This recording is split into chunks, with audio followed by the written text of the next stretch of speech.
Bom dia, estamos ao vivo, estamos em vivo. We are in a live transmission. This is the first roundtable of our webinar on the idea of South. Bom dia.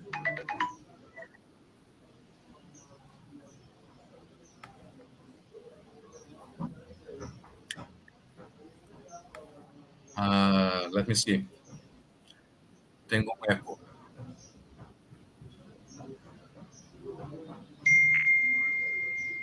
Yes, ok.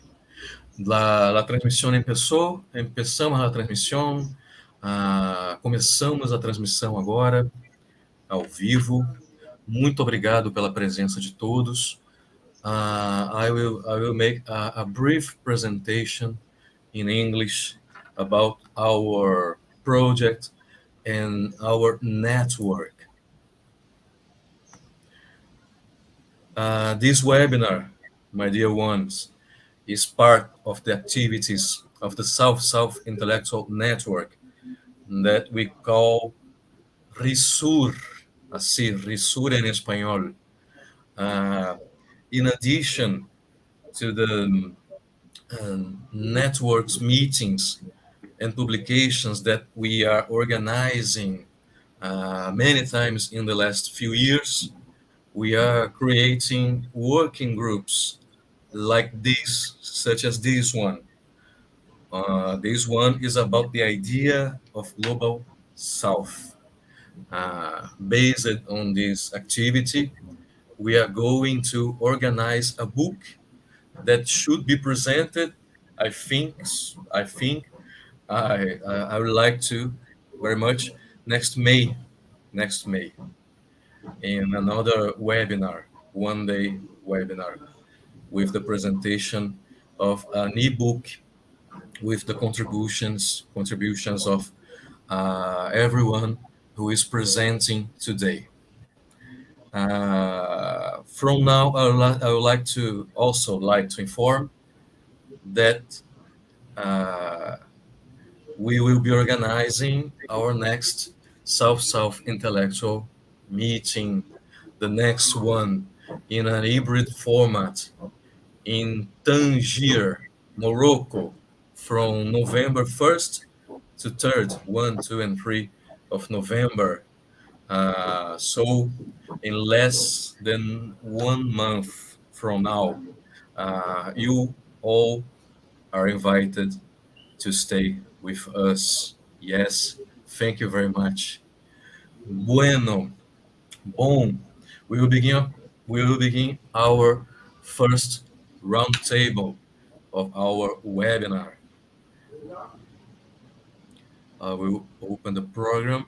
The Roundtable 1. Tenemos 3 presentaciones en esta mesa. La primera será de Gladys Teresita Lechini. El nombre es ¿Qué es el Sur? Entre homogeneidades y heterogeneidades, autonomías y dependencias. La segunda presentación, esta presentación será en español. La segunda presentación será en inglés, de nuestro querido, my dear Marek Hrubec from Czech Republic. He will present the paper, the presentation, Las proximidades Sur-Sur, Tipología de sistemas estatales y desarrollo. Finally, we will have a presentación en español de nuestro maestro Eduardo Devés. The name of the presentation is Globalsouthern Networks, Ideas, Intellectualities, and Institutions. We will begin, começaremos com nossa querida Gladys Teresita Lechini, por favor. Muito obrigado, gracias, thank you very much. Bueno, buenos días. Buenos días. Good morning to everyone. Bom dia para todos y todas. Voy a hacer mi presentación en español va a ser muy corta e intentaré un breve resumen de 5 líneas en inglés. Yo soy profesora, de acuerdo a la solicitud de Fabricio, de una pequeña autopresentación. Quiero contarles que soy profesora de Relaciones Internacionales en la Universidad Nacional de Rosario, Argentina, donde dirijo el doctorado en Relaciones Internacionales, y soy también investigadora superior del CONICET, Consejo Nacional de Investigaciones Científicas y Técnicas. Históricamente he venido trabajando cuestiones vinculadas a la cooperación Sur-Sur y básicamente a las relaciones a América Latina-África, aunque últimamente, y dada la relevancia geoestratégica de la zona asiática, he incorporado también los estudios vinculados al Asia y centralmente también el rol de los emergentes en el sistema internacional. Dicho esto, en realidad quiero transmitirles algunos pensamientos más que una presentación académica, porque comentaba previamente entre los colegas Fabricio y Eduardo, quiero escuchar y aprender porque estoy muy escéptica.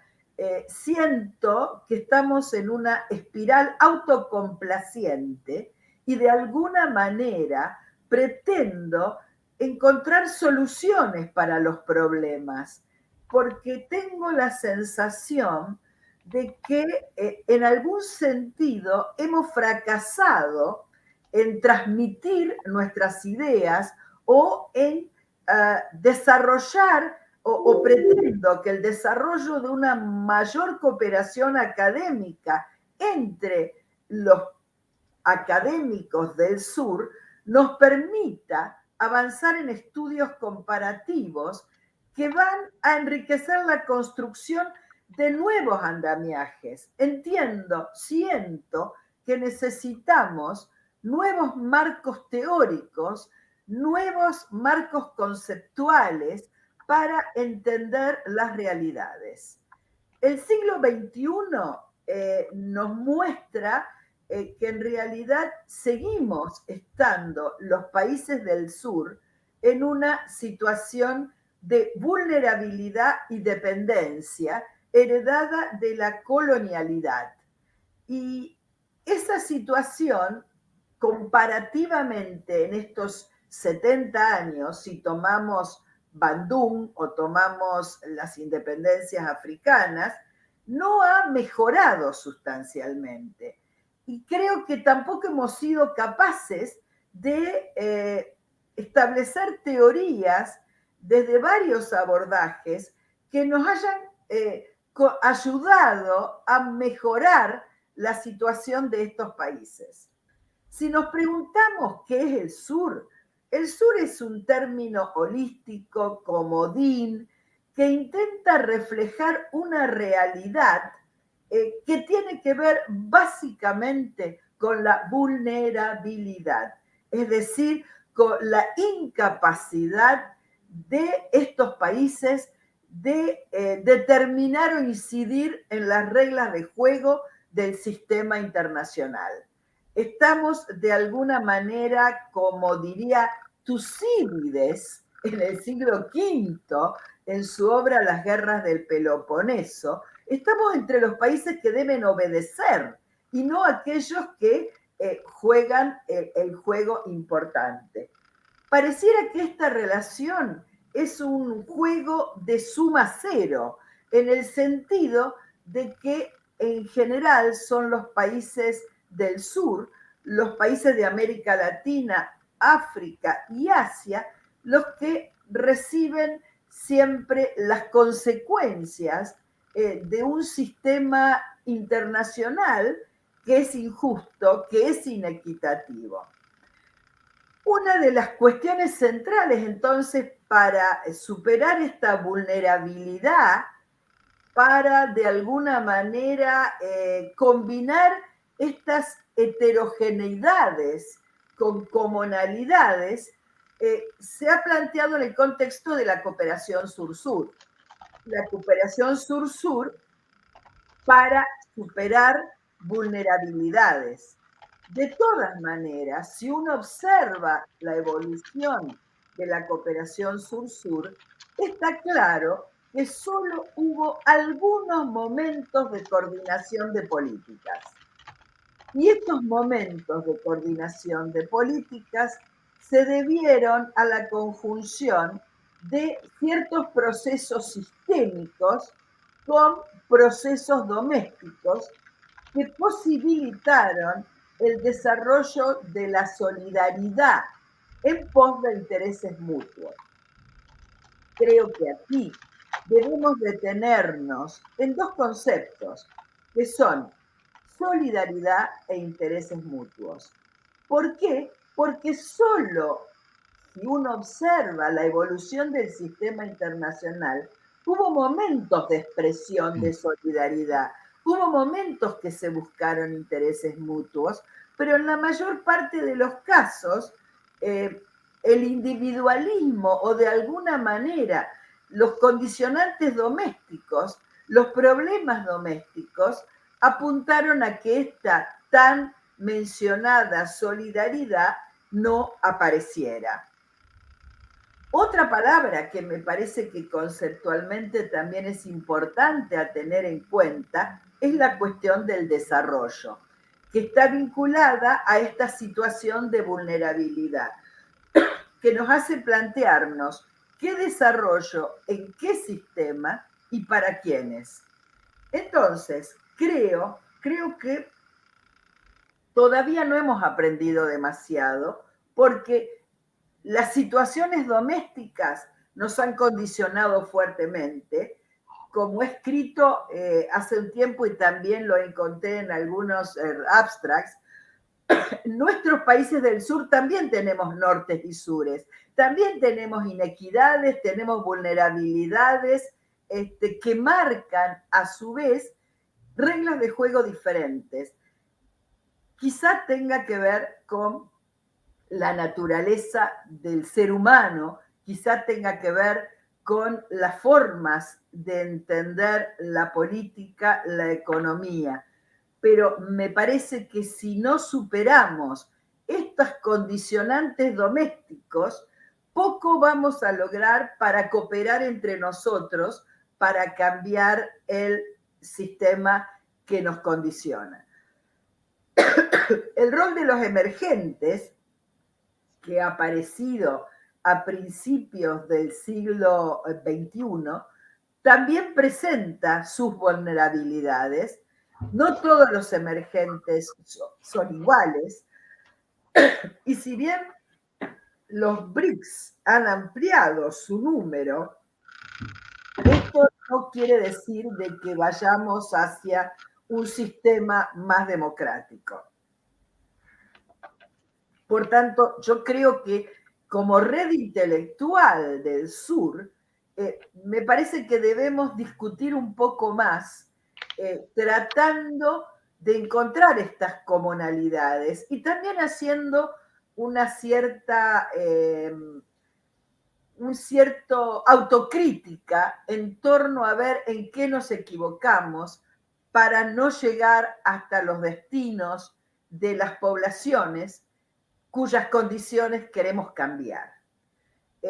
Aquí termino, voy a hacer una pequeña referencia en inglés e insisto, quiero escucharlos a ustedes, aprender de ustedes, saber si están en la misma línea de pensamiento o yo estoy altamente equivocada, porque realmente estoy en una instancia escéptica, porque, como diría alguien, no veo mucho nuevo bajo el sol.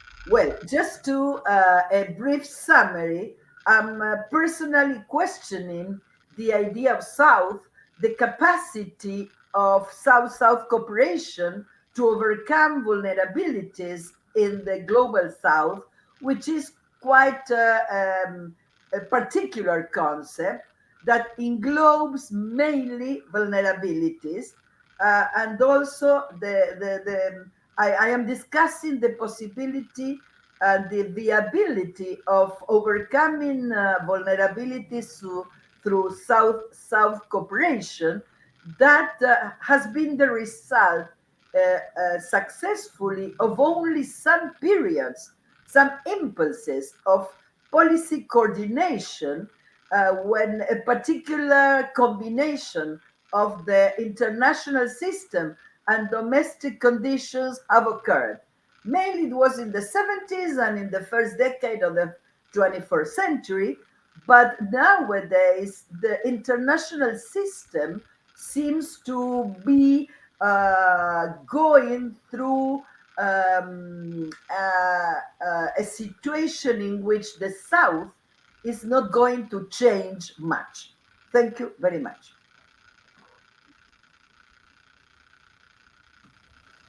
Thank you, Gladys. Gracias. Gracias por su presentación.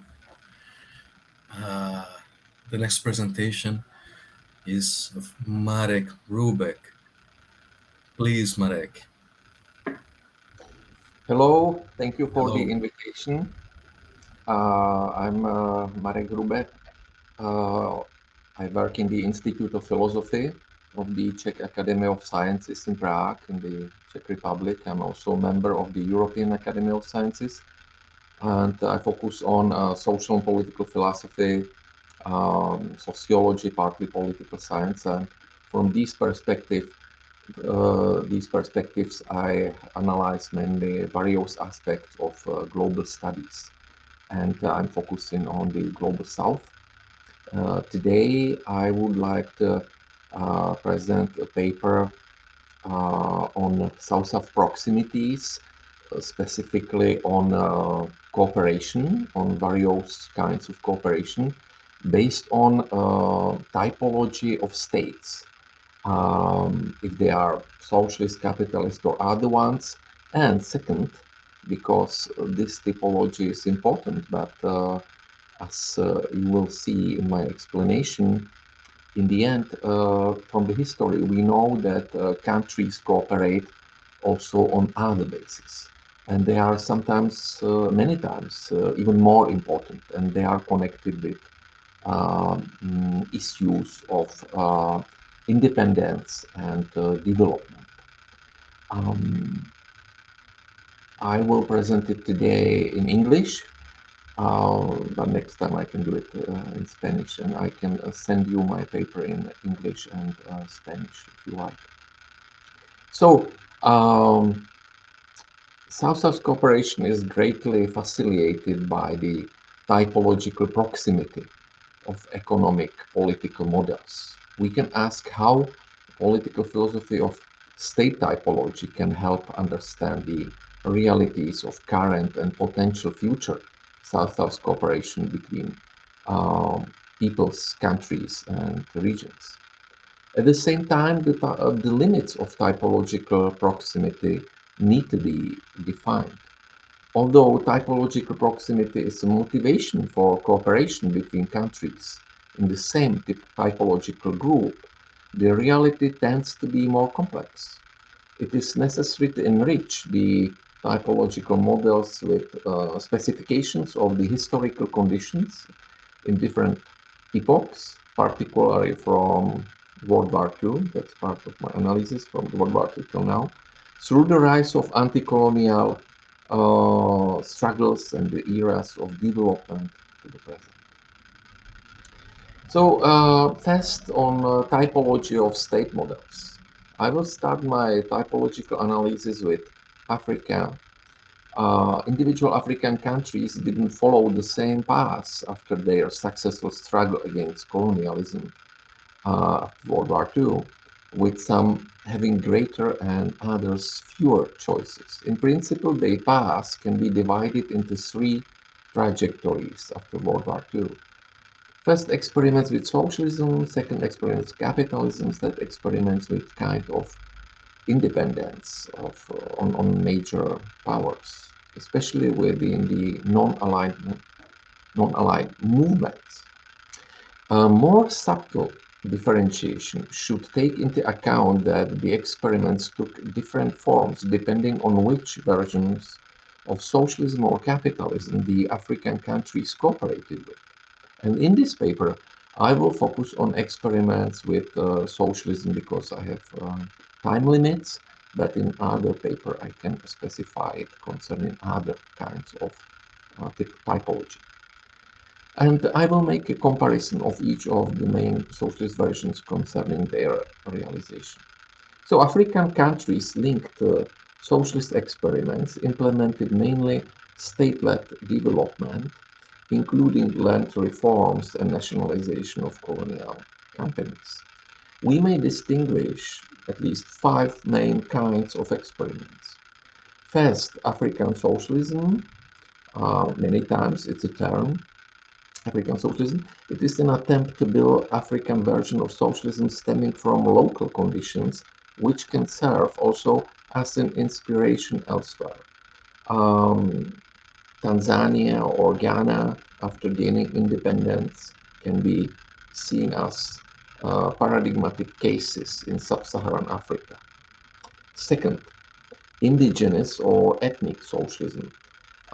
It is, for example, Arab socialism in the Muslim countries in North Africa, at some times with Libya as a paradigm, because it was based on, let's say, specific cultural conditions which were there. Third, it was Marxism-Leninism after the manner of the Soviet Union in Angola, for example, from 1975, and in Ethiopia, especially from 1977, for example. Fourth, in the last decades, a transformation of the Soviet type of socialism following both loosely the Chinese version of market socialism and local African conditions, as was the case in Angola until recently, for example. And fifth, the fifth model, it's possible to add a socially oriented model, even if it's not a full socialism in the last decades, in Tanzania, for example.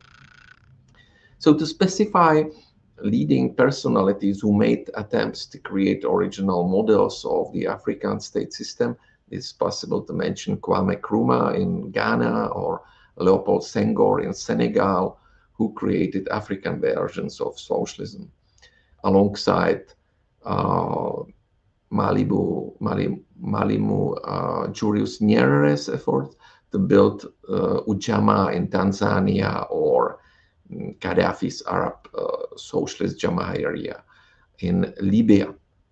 And we can identify also 5 main kinds of socialist experiments, which are typologically taken similar to those in Africa, also in Latin America and in Asia. I have no time to specify it now, but shortly you can see that there are similar attempts. Like the first type could be Venezuela since 1999 as a paradigmatic example. Second, concerning indigenous socialism, it can be Bolivia under Morales, etc., etc. Or the third type, it was Marxism-Leninism in Cuba originally, and you can imagine more, but I can't specify it because time conditions now. But I will show in the second part of my presentation that it's not so easy, because typological proximity is a very important criterion for cooperation between countries, but of course, it's not the only, and in some cases, not even the main criterion, as cooperation is a complex phenomenon. So second, I will explain struggle for independence and development and show how it's more complicated. Within one typological kind, there can be contradictions between countries and limited cooperation. Conversely, in more cases, better cooperation can develop between countries that are not only classified in different typological kinds of the same system, but even different political system. Because first, the epochs of struggle for independence and development, second, long-term cooperation, or third, pragmatic reasons in short time perspective, such as temporarily the enemy of my enemy may be my enemy, my friend, in a dialectical way, for example. In some cases, it is quite easy to understand because while one country may be in the same typological category as another, one of them may be falling out of this type, while the other is moving in the opposite direction. Then cooperation with the country with the typological kind of next door is understandable, especially in the situation where the country from the next door type has a government that tends to move in the same type.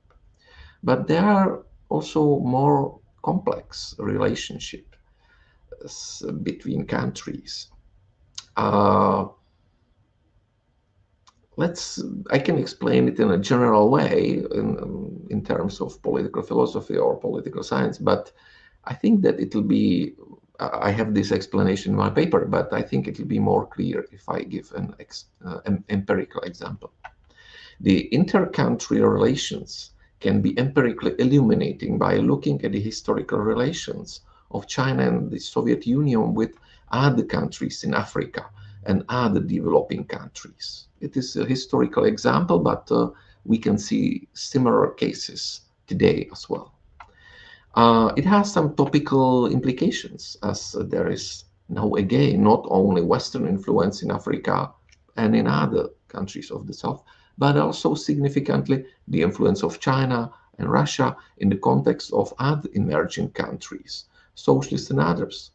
While China and the Soviet Union had essentially the same economic and political system during the two Cold War periods till 1978, later and today, each of these countries has applied a different model.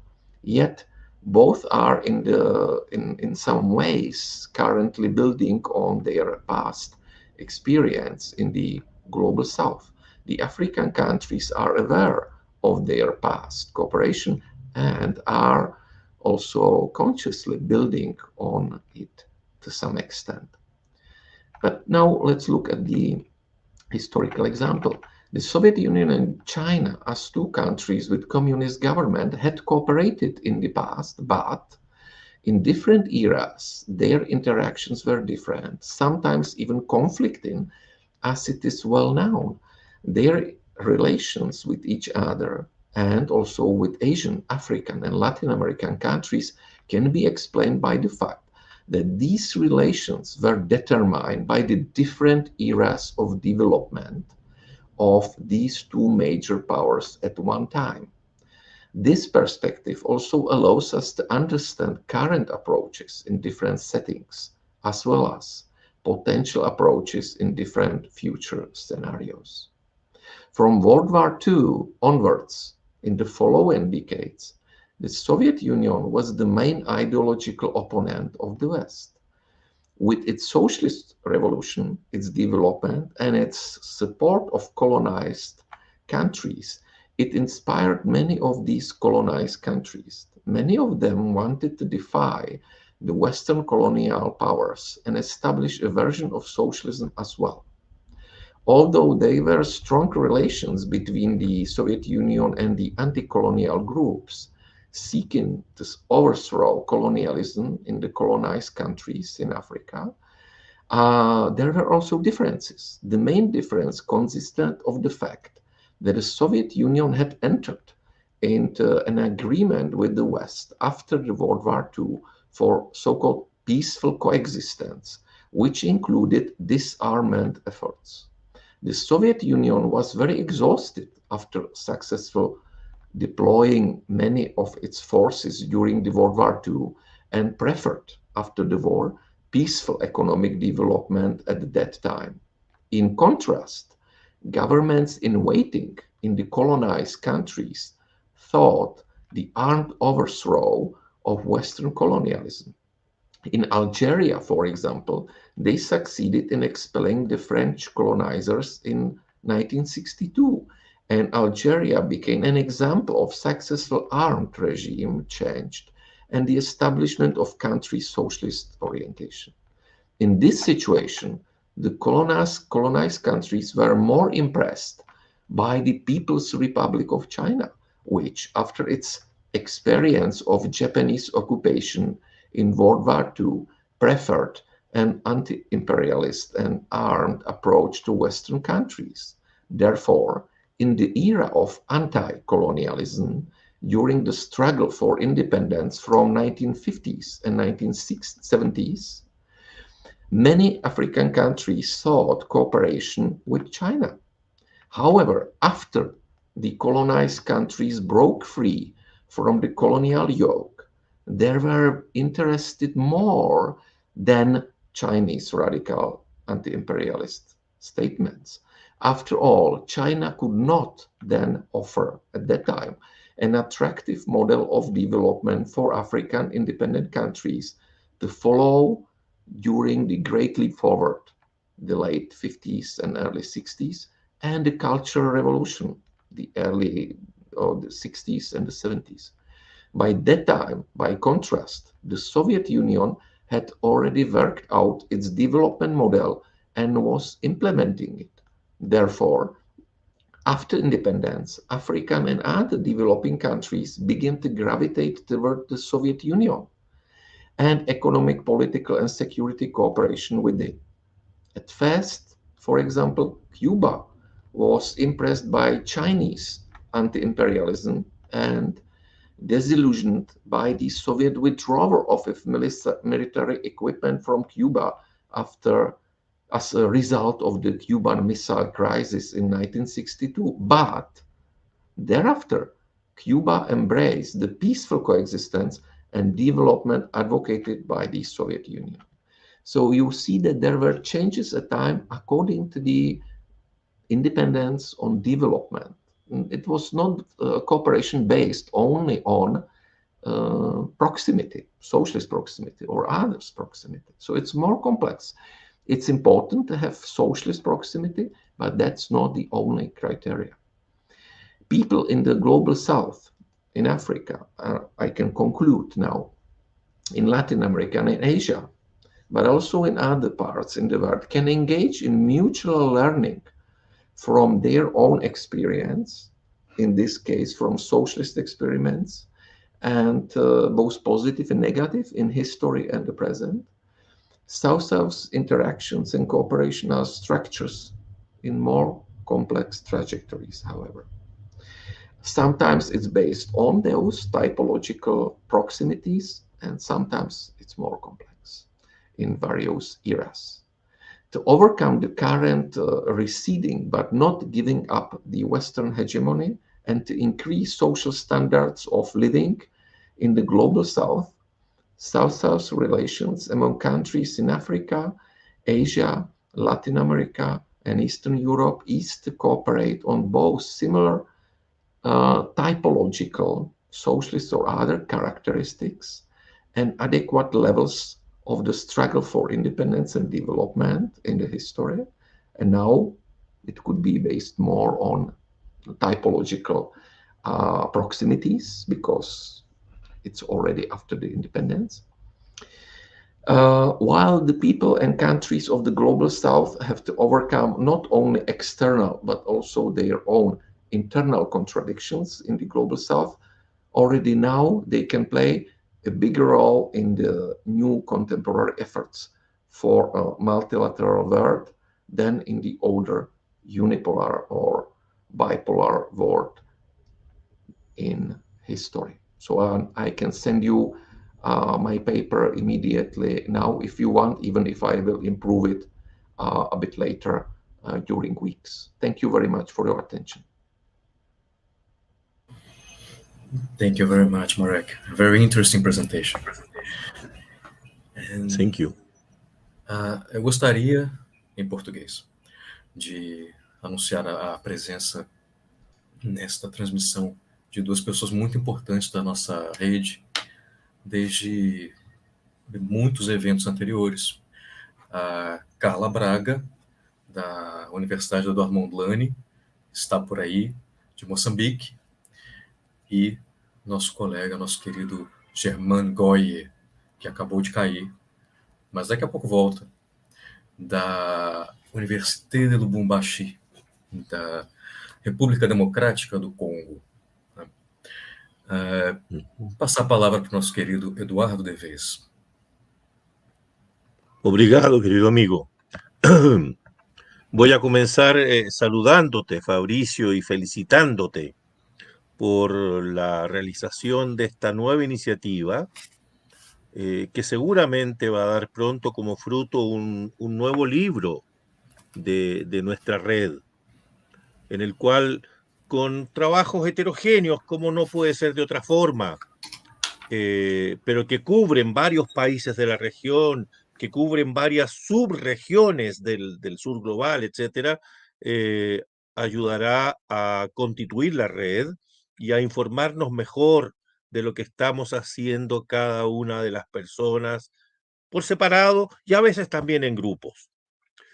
Me presento brevemente. Entonces, soy Eduardo Devés, profesor del Instituto de Estudios Avanzados de la Universidad de Santiago de Chile, donde trabajo como profesor del doctorado en estudios americanos y de la maestría en estudios internacionales. Voy a hablarles ahora de redes surglobales, cómo se constituyen las redes surglobales. Y quiero pedirle primero a Fabricio que me avise cuando está terminando mi tiempo y llegaré hasta ahí, me corto en ese momento. Pero quiero comenzar también a partir de la provocación de Gladys Teresita. Gladys Teresita, yo tengo una percepción muy parecida a la tuya en muchos puntos. Sin embargo, como mis objetivos son notoriamente inferiores a los tuyos, las realizaciones son mayores. Entonces, mi visión de las cosas no es tan negativa. Y en ese sentido, la propuesta es que si somos razonablemente eficientes en la constitución de redes intelectuales surglobales, ya será un tremendo paso. Y si comparamos hoy día con 1955, evidentemente el conocimiento de unos sures sobre otros y los contactos intelectuales de unos sures con otros son notoriamente superiores a lo que ocurría hace 60 o 70 años. No quiero decir para nada que son suficientes, y prueba de eso es lo que diré ahora, pero que hay una serie de pasos y que tenemos un cierto camino recorrido y unas vías para continuar recorriéndolo. Entonces, redes surglobales, algunas ideas, algunas figuras y alguna institucionalidad. Lo que quiero es presentar un esquema de articulación de redes intelectuales surglobales, teniendo en cuenta las ideas y la institucionalidad que la permiten y las ideas que circulan a través de dichas redes. Las redes intelectuales surglobales, o del mundo periférico, del tercer mundo, del mundo subdesarrollado, según las denominaciones que quieran, se vienen abordando en mi disciplina, los estudios de las ideas y lo intelectual, de manera creciente. La cuestión de la circulación global de las ideas y la circulación sur-sur también es una cuestión creciente. Esto no existía cuando yo me formé y a lo largo de una ya relativamente larga carrera académica, no aparece prácticamente nunca, sino en las últimas 2 décadas. Estas redes no se constituyen de una vez por todas, ni tampoco en una forma definitiva. El mundo de las periferias es muy grande y discontinuo. Si el norte global es grosso modo así, el sur global es así y estamos separados por océanos y grandes mares. Esa discontinuidad geográfica, pero a la vez idiomática, etcétera, hace que la integración, que la colaboración, que el encuentro sea muy difícil. Para los propios trabajos de estudios de las ideas y en particular para los trabajos sobre redes intelectuales, y en la actualidad hay cientos, concebir la existencia de redes subglobales es prácticamente imposible. La gente que trabaja sobre redes intelectuales normalmente se mantiene al interior de reductos muy pequeños, no siendo capaz siquiera de concebir que existe un espacio subglobal que podría ser abordado. No obstante esto, progresivamente, creo yo, en las últimas 2 décadas, después del término de la Guerra Fría, el interés por las redes intelectuales subglobales va acompañando los procesos de creciente globalización, donde las intelectualidades del sur también pasan a tomar conciencia de la existencia del mundo del sur y no solamente de los centros. El proceso de articulación de redes intelectuales internacionales en las regiones periféricas tiene un momento decisivo al iniciarse las redes panistas, panafricanistas, panasiáticas, panlatinoamericanas, panislámicas y así. Esto es un primer paso que a mi juicio permitió la constitución posterior de las redes tercermundistas a partir de Bandung y posteriormente de redes surglobales en muy pequeña medida todavía. Entre las redes panistas deben destacarse las panasiáticas desde comienzos del siglo XX, con Sun Yat-sen, por ejemplo, las panafricanistas con Marcus Garvey o Joseph Ephraim Castle Hayford, las panislámicas desde fines del siglo XIX, con Mohamed Abdu, con Rachid Rida, y las panhispanoamericanas, con Manuel Ugarte, José Vasconcelos, Gabriela Mistral, Aya de la Torre y otras personas. En estas redes se desenvolvieron, a mi juicio, 4 ideas. La primera, concebida luego de 1905, a partir de la victoria de Japón sobre Rusia, fue que un pueblo periférico, se entiende en la época, Japón hoy día obviamente no es un pueblo periférico, en esa época se podía concebir así, que un pueblo periférico puede vencer a un pueblo europeo. Aunque Rusia no fuera europea o no se considerara, era un país blanco, era la Rusia de Moscú y Petersburgo. La segunda idea, que unos pueblos periféricos pueden aprender de otros también periféricos en las luchas por la soberanía. La tercera, que existen similitudes entre los pueblos periféricos que derivan principalmente de la subordinación a Occidente. Y la cuarta, que los pueblos periféricos deben unirse por afinidades étnico-culturales para presentar un frente más poderoso ante la hegemonía nordatlántica. Estas 4 ideas, algo reelaboradas y racimadas con otras posteriores, como el anticolonialismo y el antiimperialismo, confluyeron más tarde en la reunión de Bandung y en el pensamiento tercermundista. Con la reunión de Bandung en 1955, donde participaron, entre otras figuras, Sukarno, Nehru, Zhou Enlai, Nasser y U Nu, el menos conocido, de Myanmar, entre otros, se produjo, a mi juicio, un salto conceptual importante. Fue posible imaginar unidades de análisis que ya no se circunscribían a regiones geoculturales, como en el caso del panafricanismo, panasiatismo, etcétera, o panislamismo, sino a la amplia unidad de análisis, todos los que hemos sido vulnerados por las potencias occidentales. Este salto conceptual ha ido operando de manera lenta y paulatina en la efectiva configuración de redes intelectuales surglobales. Por 3 razones, a mi juicio. En primer lugar, por la propia debilidad de las intelectualidades de los ecosistemas intelectivos del sur. Segundo, por el desconocimiento recíproco. Tercero, por el desinterés de unos sures por otros. Bandung fue una reunión emblemática, pero estuvo muy lejos de ser suficiente para potenciar dichas redes. Así debió esperarse una serie de cosas, por ejemplo, que aparecieran organismos internacionales, como la UNESCO, como las Naciones Unidas, como el Banco Mundial, etcétera, a los cuales fueran acudiendo numerosos profesionales de países del sur y tuvieran posibilidad de encontrarse y conversar sobre sus regiones de origen.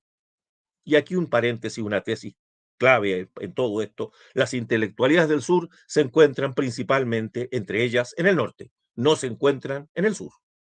Hasta hoy día, principalmente en el norte. Simultáneamente, la aparición en el norte de centros de estudios sobre Asia, sobre África, sobre América Latina y el Caribe, y revistas sobre el tercer mundo, con una mirada geopolítica mayor que la que era posible en las periferias, y donde fueron acogiendo jóvenes estudiantes con becas o expulsados de otros sures que se encontraron en estos centros de estudios sobre Asia, África, América Latina, etc. Es decir, aunque las intelectualidades del sur iban alcanzando en los 1950s y 60s varios consensos sobre una agenda, eran grosso modo incapaces por sí mismas de articularse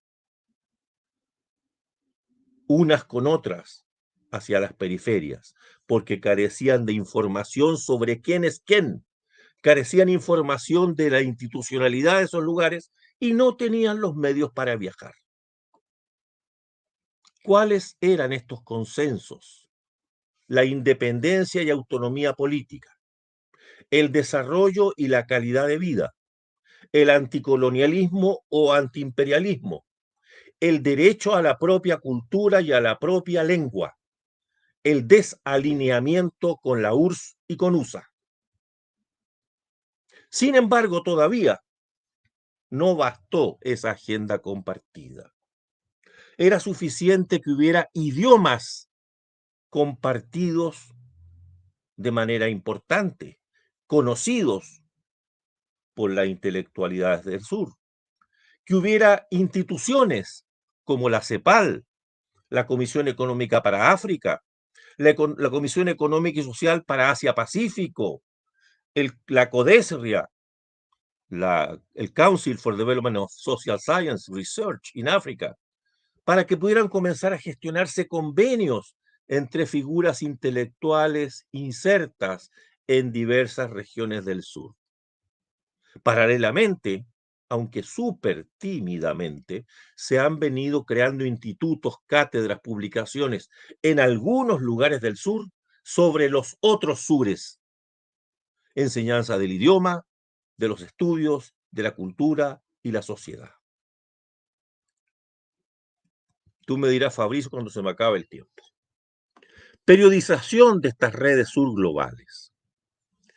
Una primera época de antecedentes, y yo diría que se trata de los primeros 40 años del siglo, 45 años del siglo XX, en el cual si hubo algunas redes surglobales, estuvieron completamente subordinadas a la Tercera Internacional, en gran parte, o impulsadas y subordinadas al Vaticano, a la Iglesia Católica. Y unas pocas instancias más del norte que lograban que hubiera comunicación entre intelectualidades del sur.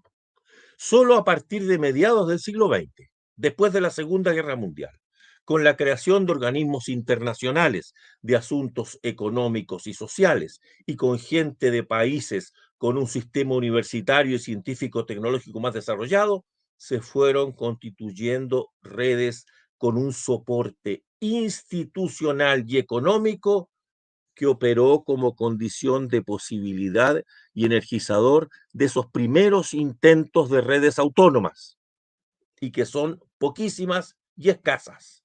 En realidad, tercer periodo, solo a finales del siglo XX y concluida la Guerra Fría, se produjo un incremento del interés relativamente masivo por lo global en relación a épocas anteriores, aunque muy escaso todavía si se compara con el interés por cuestiones nacionales o subregionales. Mas 3 Ello minutos. fue ¿Tres? 3. Gracias. Ello fue potenciado por el cese de la polarización en las regiones periféricas y de la intromisión descarada de las grandes potencias. Un círculo virtuoso, y con eso termino. El actual, a comienzos del siglo XXI, el propio desarrollo de la noción redes intelectuales ha permitido expresar más explícitamente las autonomías del campo intelectual. El propio hecho de conceptualizar como redes intelectuales a estas realidades performativamente les facilita constituirse como campo autónomo. Y a través de estas redes circula hoy día una multitud de ideas que provienen de las intelectualidades del sur y que van ganando carta de ciudadanía global. Conceptos como centro-periferia, dependencia, desarrollo humano, ecofeminismo del sur, orientalismo, decolonialidad, experiencia colonial, eurocentrismo, subalternidad, teoría surista, derechos de la tierra, necropolítica, lo poscolonial, el feminismo indianista o comunitario, la geopolítica del conocimiento, el colonialismo interno, son conceptos que escuchamos, incluso en nuestros propios encuentros, en boca a conceptos de africanos que escuchamos en boca de latinoamericanos, conceptos de asiáticos que escuchamos en boca de africanos, y así conceptos que van siendo considerados como un lenguaje común del sur. A mi juicio, esto es un inmenso logro que es incomparablemente mayor en relación a las expectativas que podíamos tener de los logros que hemos tenido a nivel de justicia, equidad, que señalaba Gladys Teresita. Por eso digo que mi posición es relativamente más optimista si me fijo en esta perspectiva. Muchas gracias. Gracias, Eduardo. A ver, eu tenho um comentário e por agora não temos perguntas no chat. Não temos perguntas no chat. Quem tiver interessado em fazer perguntas, agora é a hora. Podem fazer pelo chat do YouTube. Mientras tanto, eu vou fazer um comentário curto a ser em espanhol e em inglês. A ver. Es que it seems to me that the presentations at this roundtable go in the direction of the difficulties of South-South relations. Difficulties mainly related to the lack of resources, one point, and the South's lack of interest in the South. Pouco interesse de Sures em outros Sures. The North's interference. But above all, this roundtable deals with the differences between the Souths, especially the work of Marek and the work of the paper of Gladys. There are huge differences in the design of states, economies, and trajectories. And there are Norths in the South, just there are Souths in the North. So it seems to me that all our work in an intellectual network like RISUR is to try to define something that unites us. I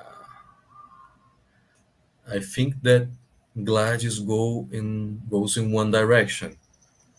Perhaps something that is some emancipatory project. egalitarian project, something like that. In the countries of the South and in the world system. We can think about some negative identity too. This would be the second option. The South exists, the identity of the South exists in opposition with the North against the global powers, against the United States, for example, mainly. I'd like to know, what do you think about these possibilities? Me parece que las presentaciones van en la dirección de las dificultades de las relaciones sur-sur, principalmente relacionadas con la falta de plata, de recursos, de posibilidades en un momento, el desinterés de los sures por otros sures en otro momento, y por supuesto las interferencias del norte, ¿no? Pero principalmente creo que esta mesa trata de las diferencias entre los sures, souths. Hay enorme, gigante diferencia en el design, en el diseño de los estados, en las economías, niveles económicos de desarrollo, en las trayectorias. Hay nortes, de cierta manera, nortes en el sur y hay sures en el norte. Estamos en una mesa, en una transmisión con gente de Brasil, de Argentina, de Chile, de República Checa, de Chequia, de República Democrática del Congo, de Moçambique. Me parece que, en principio, las diferencias serían más grandes que las similitudes, ¿no? Las semejanzas. Me parece entonces que nuestro trabajo en una red como RISUR es intentar definir algo que pueda unirnos. Tal vez eso sea algún proyecto emancipatorio, egalitario, como parece ser la visión de Gladys. Tal vez sea la construcción de una identidad en negativo. El sur existe en oposición al norte. Son dos posibilidades. ¿Qué les parece eso? ¿Qué les parece? ¿Qué opciones tenemos para construir una identidad del sur como un panismo sur global? Si eso hace algún sentido. Francis has some questions. I will read the questions of Francis. Thank you, Francis. Gladys, I could have missed something since I'm using a translation app and my limited Spanish is not so limited, Francis. Do you include China? Do you include China in your definition of the South? For Marek, I wonder if you can speak to the contradictions of more multilateral or bilateral relations in the world that is coming to be. I'm thinking of bad, or entre comillas, or repressive governments such as Saudi Arabia and Egypt and United Arab Emirates, who are eagerly joining the new networks and relations BRICS, but they are equally repressive in the South. For Eduardo, again, I will have missed things as I translate. I like the panists idea, and what I take away is how colonialism and imperialism stole or steal so much intellectually in how it uses stolen resources from global South.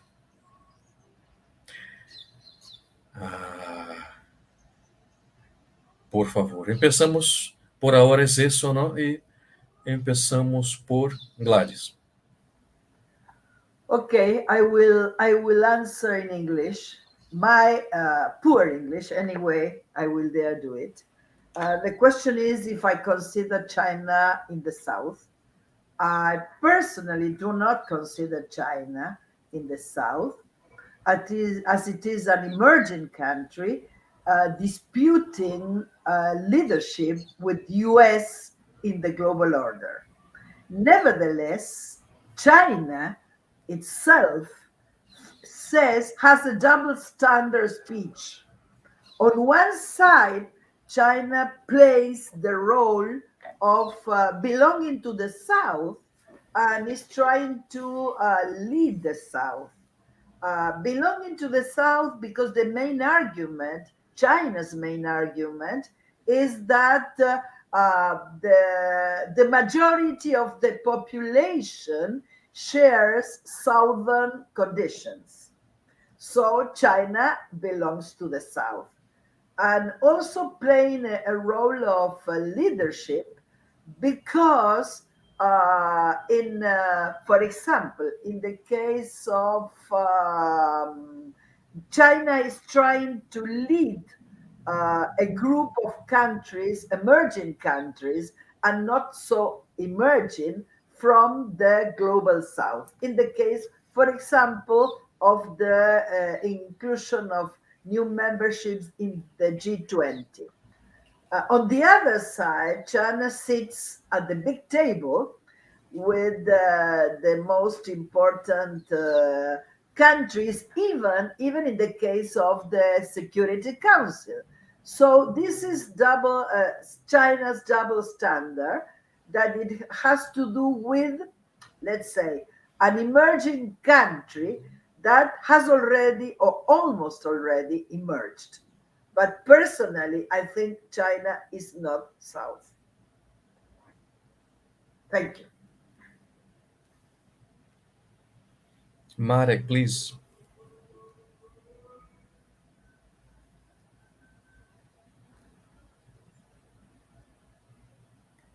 Your mic is off. Let me see. Fabricio, please, Fabricio, I would like also to ask Hi, a question. Germain. Okay, Please. thank you for According to your you. presentations and for question. As for the first part, multilateral versus bilateral world. Well, since the beginning of the 90s, we saw the unilateral tendencies and the Western hegemony. But then, at least since the 2008 global crisis, we saw more changes, which were there already in the past, but still they became apparent after the crisis. And the world became more and more multilateral because BRICS, now BRICS Plus, China and other countries were rising, and the US and other countries of the West were in the crisis and dealing with that. So since that time, we saw that especially the US tried to do something with such a condition, with this transition from the US attempts to build a more unipolar world to transition to the multilateral world, which were defined by BRICS and others.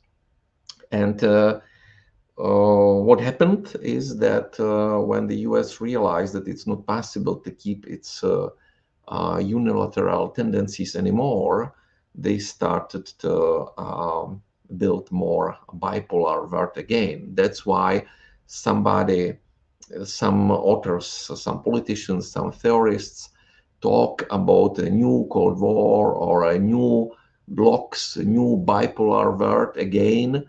So it's a combination of unipolar, bipolar, and multilateral tendencies today.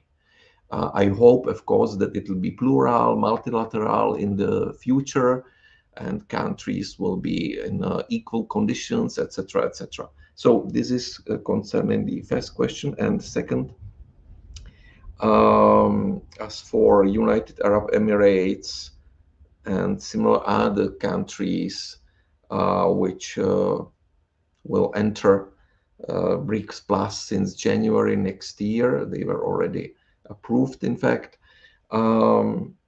These countries play a double role. They are part of the Global South, and they work in favor of the Global South. At the same time, they can be repressive, as you mentioned, internally, or to influence others by some repressive tendencies. Well, yes, I think that the world is not perfect, and I think that we have to seek for cooperation, but that cooperation will not be total. During the World War II, for example, we cooperated with the United Kingdom, which was a colonial power. And of course, I'm glad that UK helped us to defeat Nazism and fascism. But at the same time, it was a colonial power. And India and other parts of the world in Africa were under that colonial rule. But still, it was good to cooperate with the UK during the World War II, even if there were problems. So, of course, and then it was good to defeat colonialism after World War II. So I think it depends on priorities and on aspects of cooperation. And it has more aspects than we would like to have, of course, but the reality is complex. Thank you. Thank you very much. I'll give the word to Eduardo. And after Eduardo, we will have comments of Carla and Germain, Monsieur Germain. Eduardo. Gracias, estimado amigo. Quiero comenzar diciendo algo sobre tu provocación. S'il serait possible ou pas une identité commune dans le monde du Sud. Yo creo que sí, pero solamente en términos muy vagos y muy negativos por las inmensas dimensiones, ¿no es cierto? Y las grandes diferencias culturales. Es decir, todos los que no somos ricos occidentales, ricos y occidentales. Es extremadamente poco, extremadamente vago, pero nos permite, y en este sentido retomo lo que dice Gladys Teresita, que China no es un país del sur, cosa que yo en principio estoy de acuerdo, dicho así, pero en otros sentidos no. Por ejemplo, lo ha sido todo el siglo XX. Sí lo ha sido todo el siglo XX. En términos económicos, políticos, ¿eh? Aunque fue una gran potencia también en las últimas décadas del siglo XX. Y podía estar en el Consejo de Seguridad de las Naciones Unidas por sus dimensiones. ¿Cómo podría estar también ahora, bueno, qué sé yo, la India o Brasil? Pero no es solamente ese el punto. El punto es que hay una empatía sur con las poblaciones y con las intelectualidades, no solamente de China, sino también de Corea, de Singapur, Corea del Sur, quiero decir, ¿eh? Singapur, Taiwán y Japón incluso, que son lugares desarrollados, pero que han tenido y mantienen una perspectiva no eurocéntrica del mundo. Incluso Rusia también. La perspectiva no eurocéntrica del mundo y de la pluralidad, por tanto, de miradas, de posibilidades, a mi juicio, es la clave para la identidad de nuestras intelectualidades. Todos, todas, estamos buscando miradas no eurocéntricas. No es que tengamos una mirada común, no es que no tengamos tensiones, pero digamos que hay una alianza en el afán de buscar miradas no eurocéntricas. Y en ese sentido hay avances muy grandes que provienen también de países que pretenden instalarse como potencias globales y que serán un peligro o son un peligro potencial para nosotros. Es el caso de Rusia y de China, que están aspirando a un discurso muy autocentrado. Es un peligro para el sur una posición que, aunque no sea eurocéntrica, sea sinocéntrica o rusocéntrica. Es también peligroso. Para la humanidad es peligroso. De ahí que nuestra reivindicación es que haya pluralidad de miradas. Y en ese sentido, al menos por ahora, son posibilidades de alianzas, de diálogos, de conversaciones con el sur. Quiero decir, con China, con Rusia, con otros países que son desarrollados, pero que han sido largamente países colonizados o países marginados, con intelectualidades que no, porque Chile haya pasado hoy la barrera técnica, no sé, de los $25.000 o 27.000, ya no sé cuánto es, que se pasa a ser desarrollado, es que la intelectualidad chilena pierda de ese día para el otro la cuestión de que somos solidarios con el sur, ¿no es cierto? Entonces distingamos intelectualidades de ingreso del país o de afanes hegemónicos de sus autoridades. Identidades, mala palabra para este caso, digamos tal vez intereses comunes, digamos propuestas que nos permiten encontrarnos, porque la palabra identidad, estando tan asociada a trayectoria geocultural, se nos hace muy difícil para el sur, ¿eh? Eso por una parte. Por otra parte, la cuestión de los panismos, etcétera.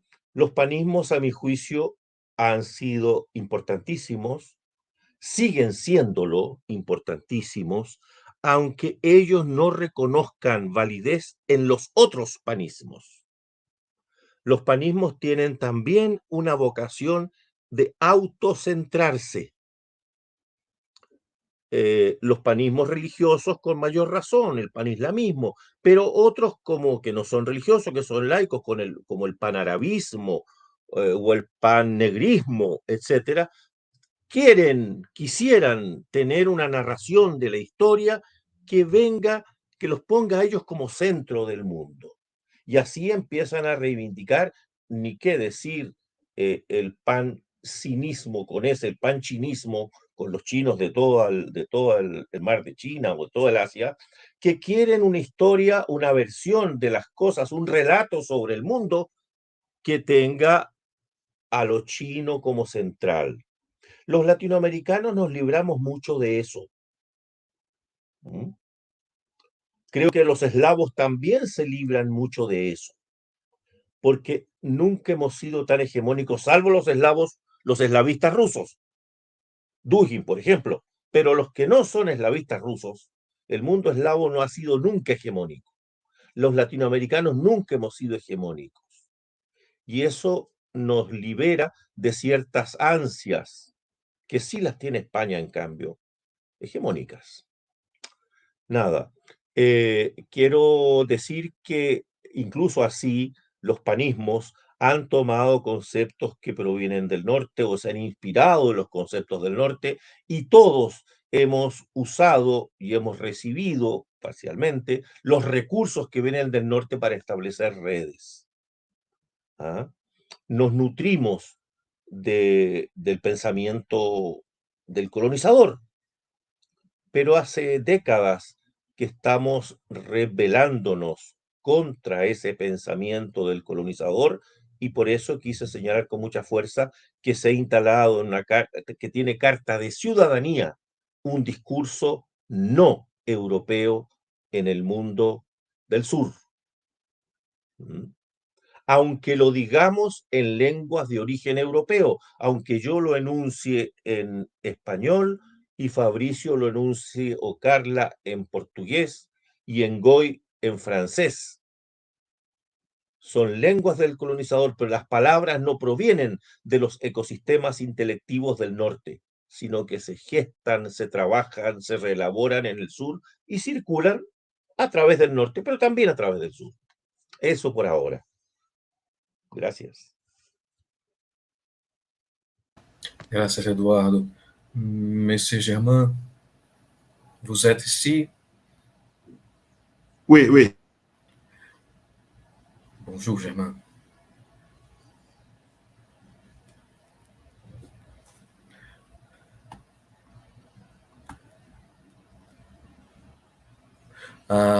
Your mic is... You can unmute your mic. Merci, merci.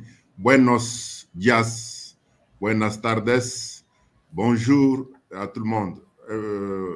Good morning to everybody. I think that I am very enlightened by the three presentations, but as time is running, please, I have the following questions. The first, to Marek Hrubec. You are speaking about proximidades Sur-Sur, which, according to me, is as a geographical dimension.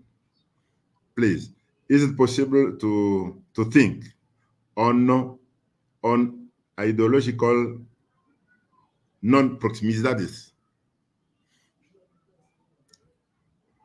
You are speaking about proximidades, which, according to me, is geographical. But it is what I can call a ideological distance, but there is also what I call perceptual distanciation among states of South. And I think that this distance, which is ideological, and the perceptual distanciation constitute the two kinds of barriers or two kinds of bridge we are to think on, because there is no a bridge linking, but it is a kind of bridge to cross. Now to Devés. Bonjour, bon après-midi. Alors, à vous, je peux parler en français. Hein? Alors, vous parlez du réseau du Sud globaux, idées, intellectualités et institutions. Alors, ma question porte sur le rôle des idées et l'absence d'identité. Alors, je voudrais m'expliquer. Si jusqu'alors, entre nous intellectuels, nous parlons d'une identité sur le Sud, je crois que c'est une identité conceptuelle, une identité un peu culturelle, sinon une identité des personnes qui sont subalternes. Mais j'aurais aimé qu'en tant qu'intellectuels du Sud, nous pensions à une identité qui soit politique, laquelle peut nous aider à voir comment avoir un Sud qui soit pertinent sur la scène internationale. Parce que pour le moment, hélas, d'abord, c'est entre nous intellectuels que nous parlons du Sud. Les politiciens ne parlent pas trop du Sud. Hein. J'ai dit, je vous remercie. En tout cas, ceux qui sont au pouvoir là, en tout cas, l'idée du Sud, c'est un terme d'instrumentalisation. Mais ils n'y croient pas. Merci beaucoup. Salutations à tout le monde. Merci, Fabricio. Thanks, Fabricio. I have said all my questions. Thank you. And un peu de salutations à Gladys. Hein. Thank you very much. Merci. Sa communication. Carla Braga. Obrigada. Eu estou a olhar, acho que não sei se há mais pessoas, mas fiquei a pensar que ia fazer o mesmo que o Fabrício e vou tentar falar em inglês. É, sobretudo, Okay, it's most of all a concern I have, which is the very name we use of Global South. Okay, and first of all, also, I'm an anthropologist, and I don't have the background of Gladys, Edward, or Fabricio, or Marek in terms of international relations or anything. But what it seems to me, it's that sometimes we use interchangeably, and I don't know if this is good or not. Terceiro mundo, third world, center periphery, global south. And now I have listened something, not even global south, that no, this is misleading because it's a geographical term, even if you say this is not geographical designation. So now we actually use the term global majority. And this is a discourse from Europe. So global majority, and I asked, as opposed to what? Oh, global majority and global elite. So this, I don't know who was speaking of dangers. I think it was Eduardo. And I was wondering what is co-opted in these discourses. And let's say the idea of a global majority, what is it? What is lost in this use of global majority, in this case, instead of global south? So this, it's like the issue of the rose, right? Names, the way you name something matters. So what would be the, I don't want to say the correct way, but what would be the most political way, of naming this space we are talking about? A designation that would how can I say it, bring to the fore the issues that were raised here. Vulnerability, as Gladys mentioned, Eduardo, the issue of hegemony,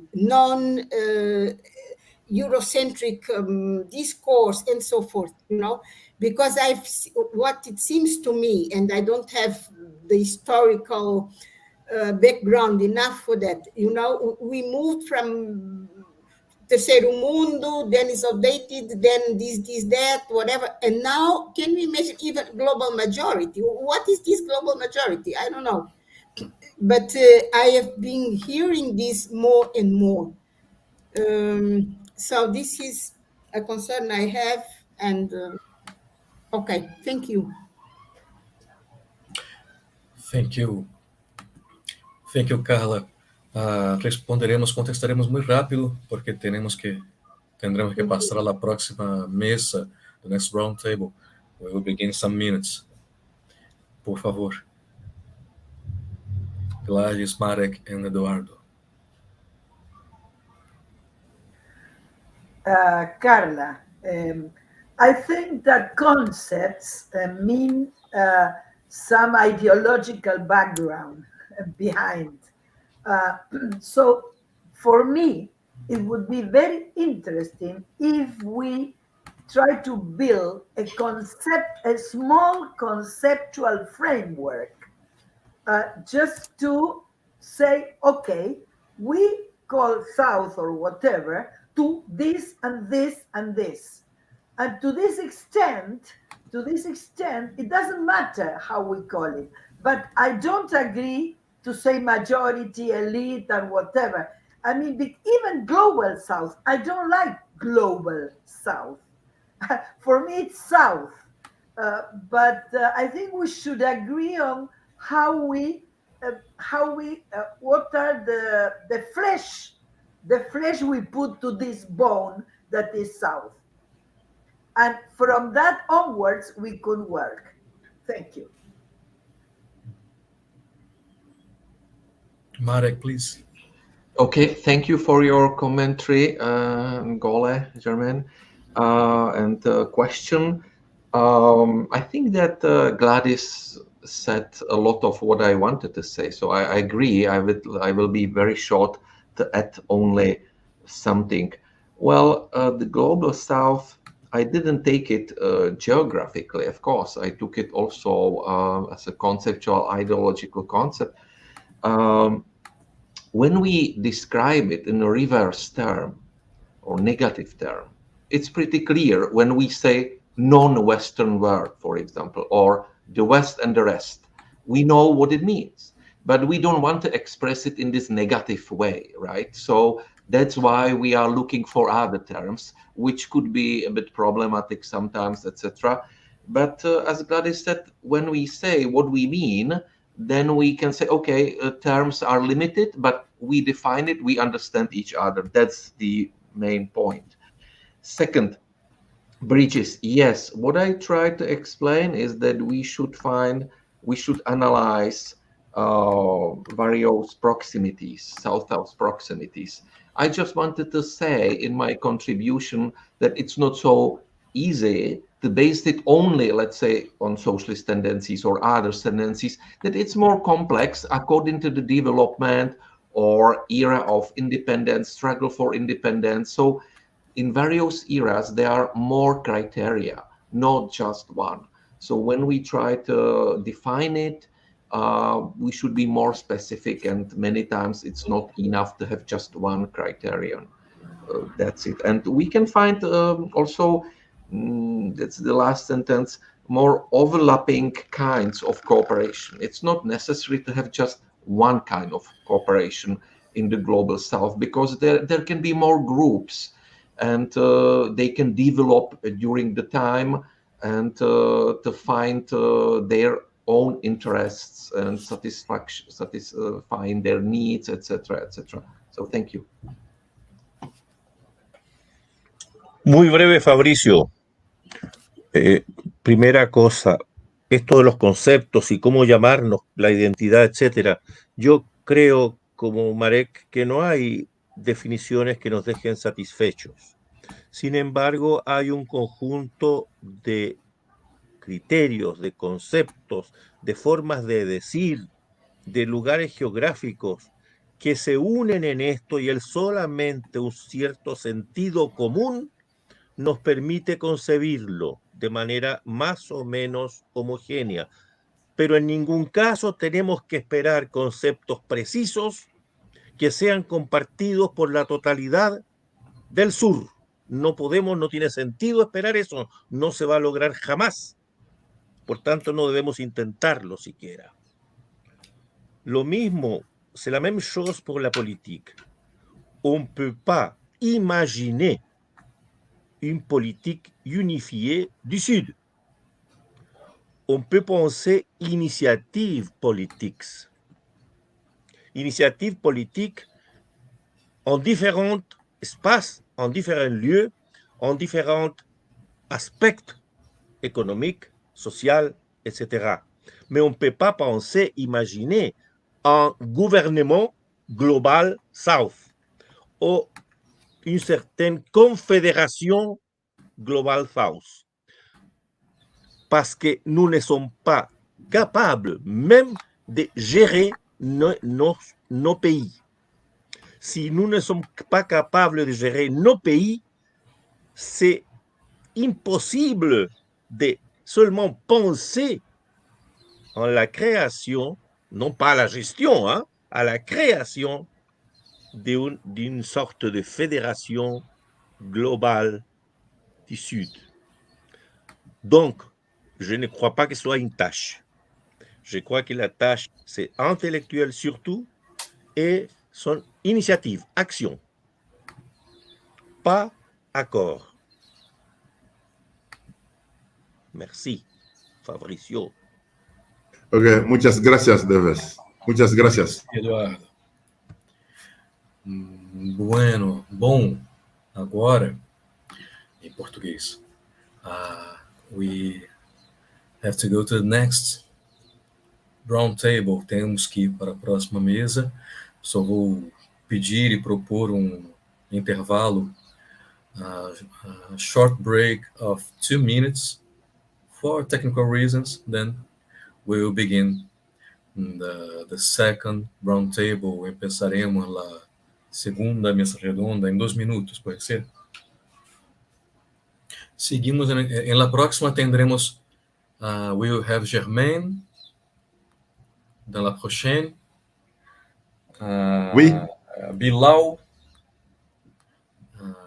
it isn't here yet, and Carimo, unfortunately, won't come today. And my presentations. Ok. Ok. Bon, s'il vous plaît, Fabricio, comment se présente la succession? On commence par qui?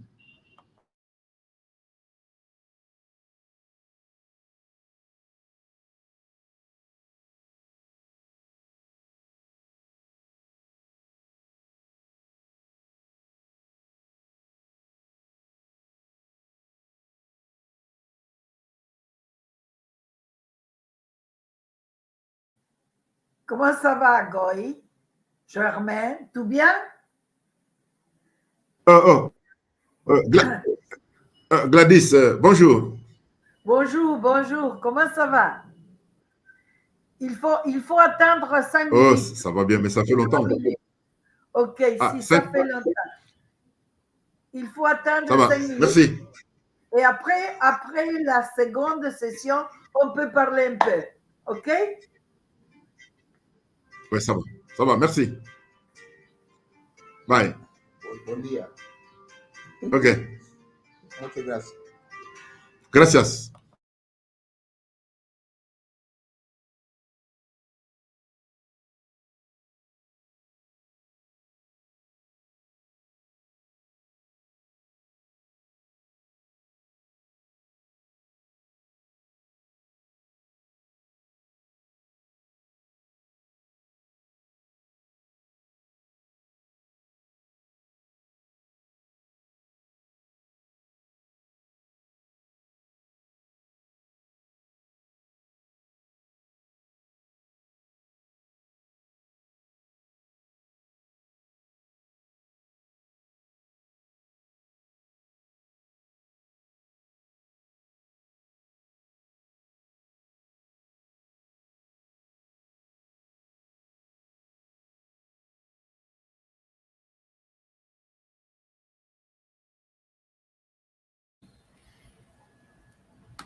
Hi for everyone.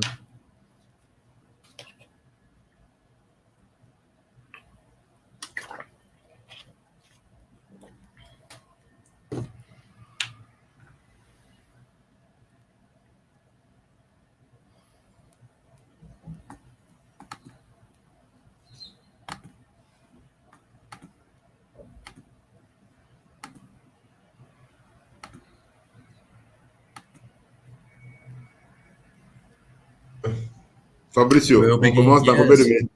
On commence. Now. Ok, now. La succession, qui est le premier à parler? Moi. Ok, ça va. Vous. For now, only we. Only me and you. Bilal n'est pas là?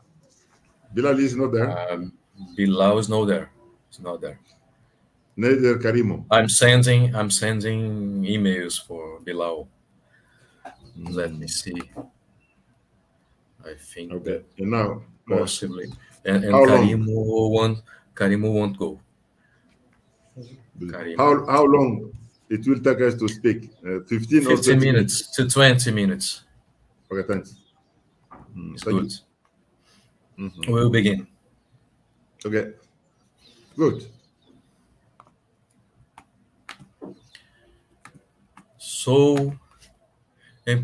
Começamos agora a nossa segunda mesa redonda. We will begin our next roundtable, the second roundtable. From now we have my presentation and the presentation of Germain Ngoie Tshibambe. My presentation is Global South, what it can cover up. And the presentation of Germain Ngoie calls the Southness in the international arena from the 50s up today. The utility or inutility of a branded mark. We don't have Bilal Zahoor yet. The presentation of Bilal, if he join us, will be Global South, Ecological Crisis, and Onto-epistemological Revolution. Carimo Mohomed won't be with us today. He apologized for this impossibility. I will at the end. I will read the abstract of Carimo Mohomed. And the paper is called "Rethinking the South and Other Geographies from the Orient." It's a very interesting abstract. So, yo voy a empezar. Pido que, se Eduardo puedes controlar mi tiempo mientras yo presento. Talvez. O yo no me. Yo hablo 20 sin minutos. ¿Quieres máximo, que te controle en 20 minutos? Puedes avisarme con 15 y ahí yo concluyo. Puedo terminar. Muy bien. Por favor. Termines entonces a las 12. Muy bien.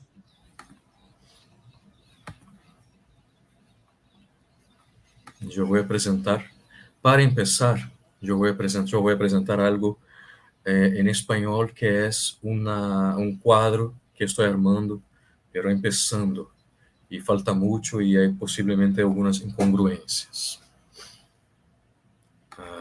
Después yo voy a leer un resumen de mi presentación en inglés, sí, para que todos puedan acompañar algo de la presentación. A ver, ¿dónde puedo share screen? Mais on commence avec qui, s'il vous plaît? Pardon? On commence avec vous. Yes, oui, Fabricio va commencer. Moi, I'm je vais starting. modérer. I'm starting. Yes. Thank you. But Fabricio Yes. voudrait partager son écran, mais il n'est pas capable. Oui. Let me see.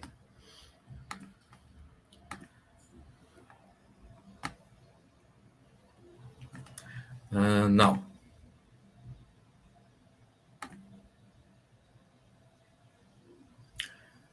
Ahí tienen.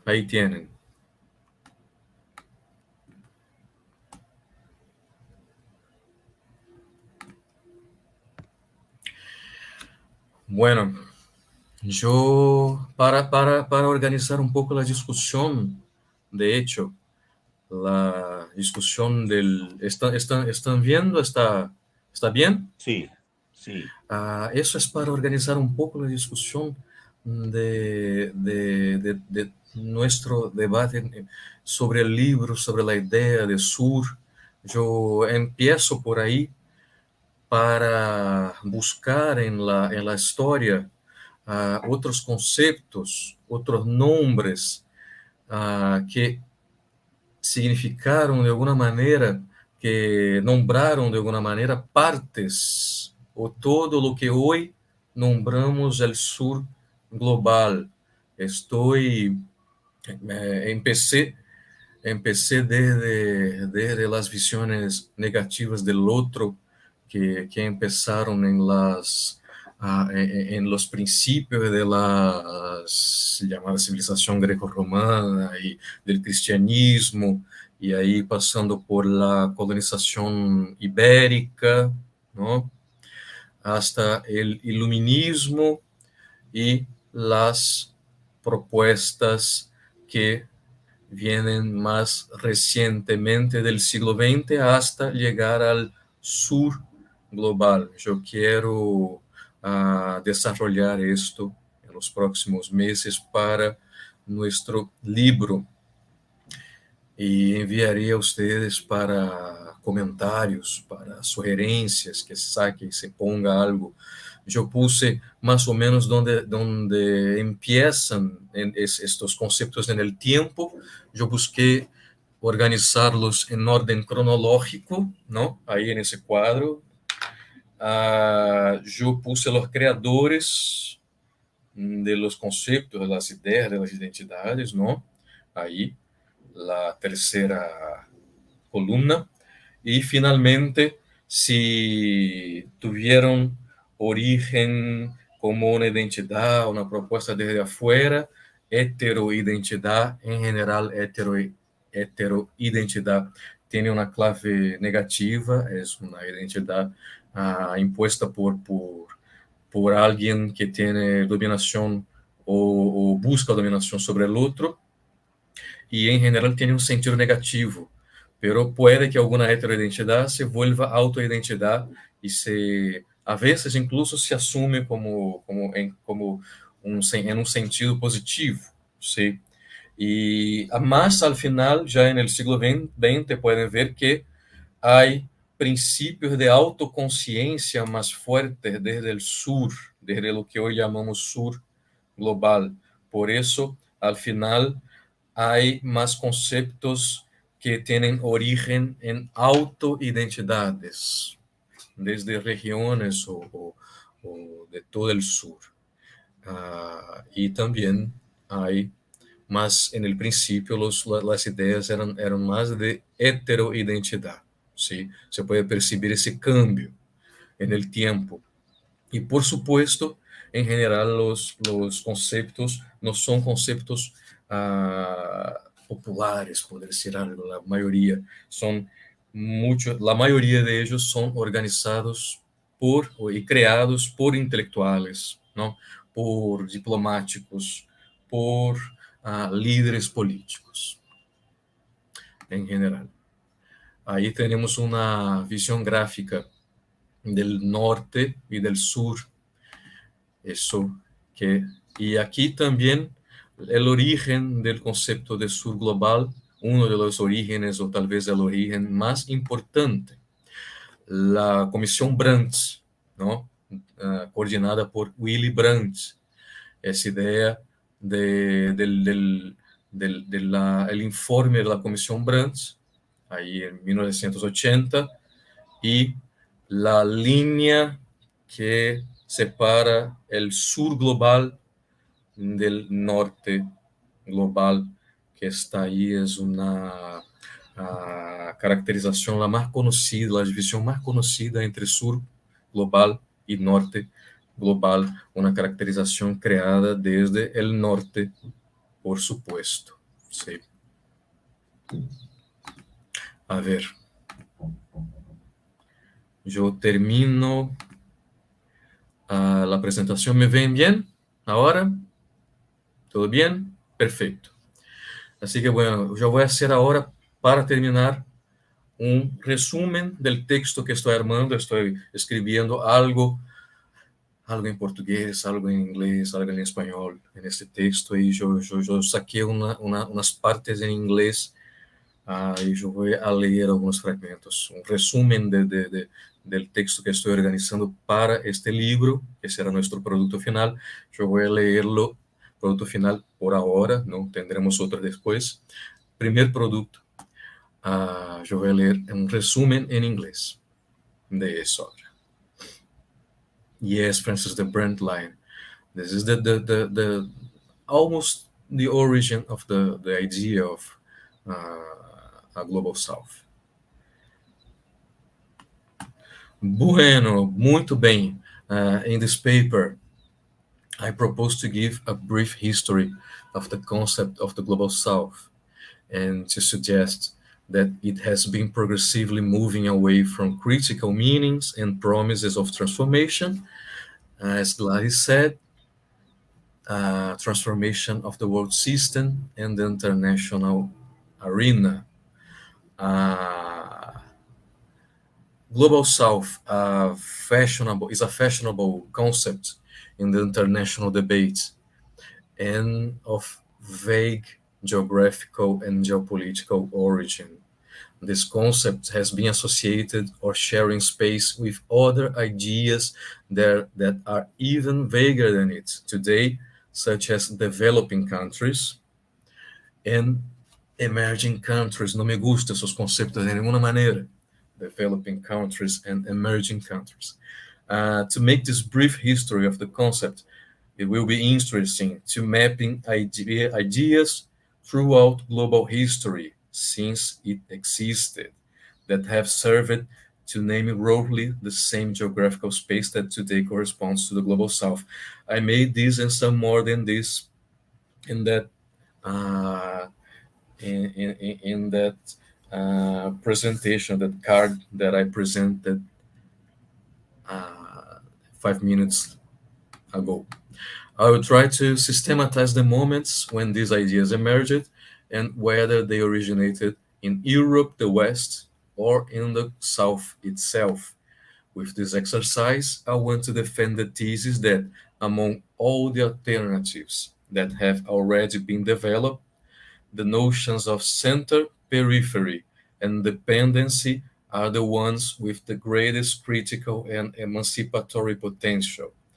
It would be worth thinking about the reasons for the near abandonment of these notions of center, periphery, and dependency, which have submerged in the last decades to give way to notions that confuse more than explain. Identities produced as a reaction to that domination, to the global domination, are very concrete identities.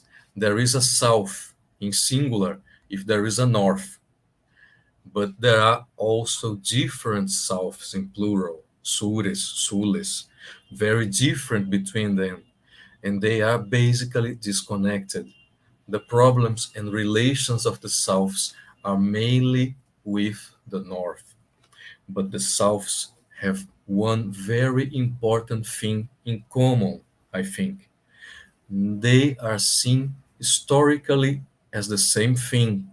They are the barbarians, the inferiors, the colonials, the underdeveloped ones, the third world, the non-aligned, the peripheral, as we see in that card.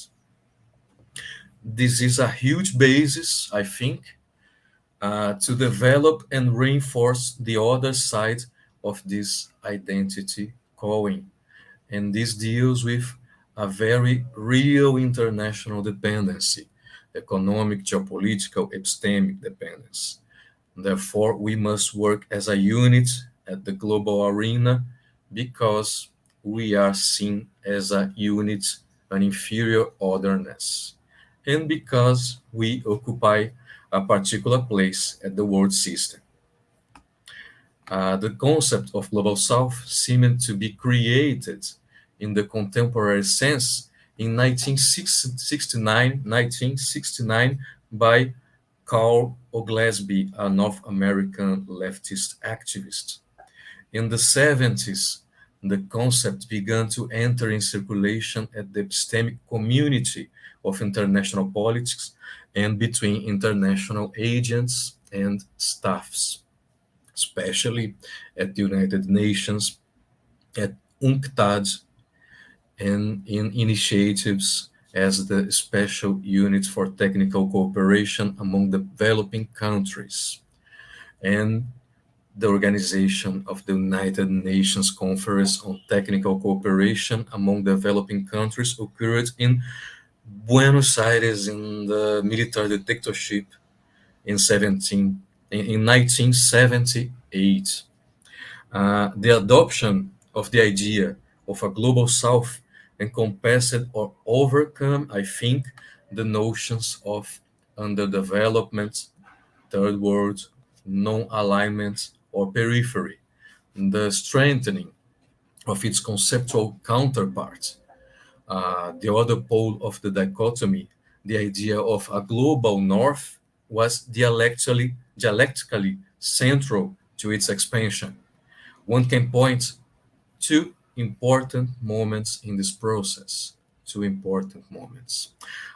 for the assumption of the notion of a north and of a south too, a vision of south from the north. One can mention, as I mentioned, the foundation in 1977 of the Independent Commission for International Development Affairs, the so-called Brandt Commission because of its president, Willy Brandt, and the publication of its first report in 1980, which advocated overcoming north-south inequalities. In turn, to the idea of South produced and appropriated from the South itself as a response to the reinforcement of the notion of North, one can highlight later the constitution of the South Commission, Commission Sur, Commission Sul, chaired by my dear Julius Nyerere in 1987, and the publication of its report in 1990 with the collaboration of the most relevant critical intellectuals of the South then. In this sense, the concept of Global South is in a large measure an invention of the North, but since the beginning appropriated by the South. A Global South seems to be more neutral, less hierarchical, I think, than other older correlates. But the world system is hierarchical, we know. So, Global South something sounds for me an euphemistic concept, as the concept of global asymmetries too. But developing... Yes, estoy terminando. Excelente, Já termino. Excelente. But developing in development and consequently emerging countries are, I think, worse as alternatives, because more than euphemistic, they are fallacious for most of the world. One world entirely developed is intrinsically impossible. The center underdeveloped and underdevelops the periphery. We have underdeveloped and underdeveloping, as Fernandez Retamar said. One country eventually can have success in its development, depending on what we define as development, of course, but not the entire world. The alternatives to this are ideas as the linking of Samir Amin, the linking of the world system. We have seen that the concept of the Global South, derived from the North-South polarity, is clearly one possibility among others, among many others. Global South seems to be the most widely accepted concept today, having been imposed since the 90s, and mainly the first decade of our century, over notions such as peripheral world, third world, non-aligned, underdeveloped, developing, among others. In some sense, the notion can integrating several analytical dimensions.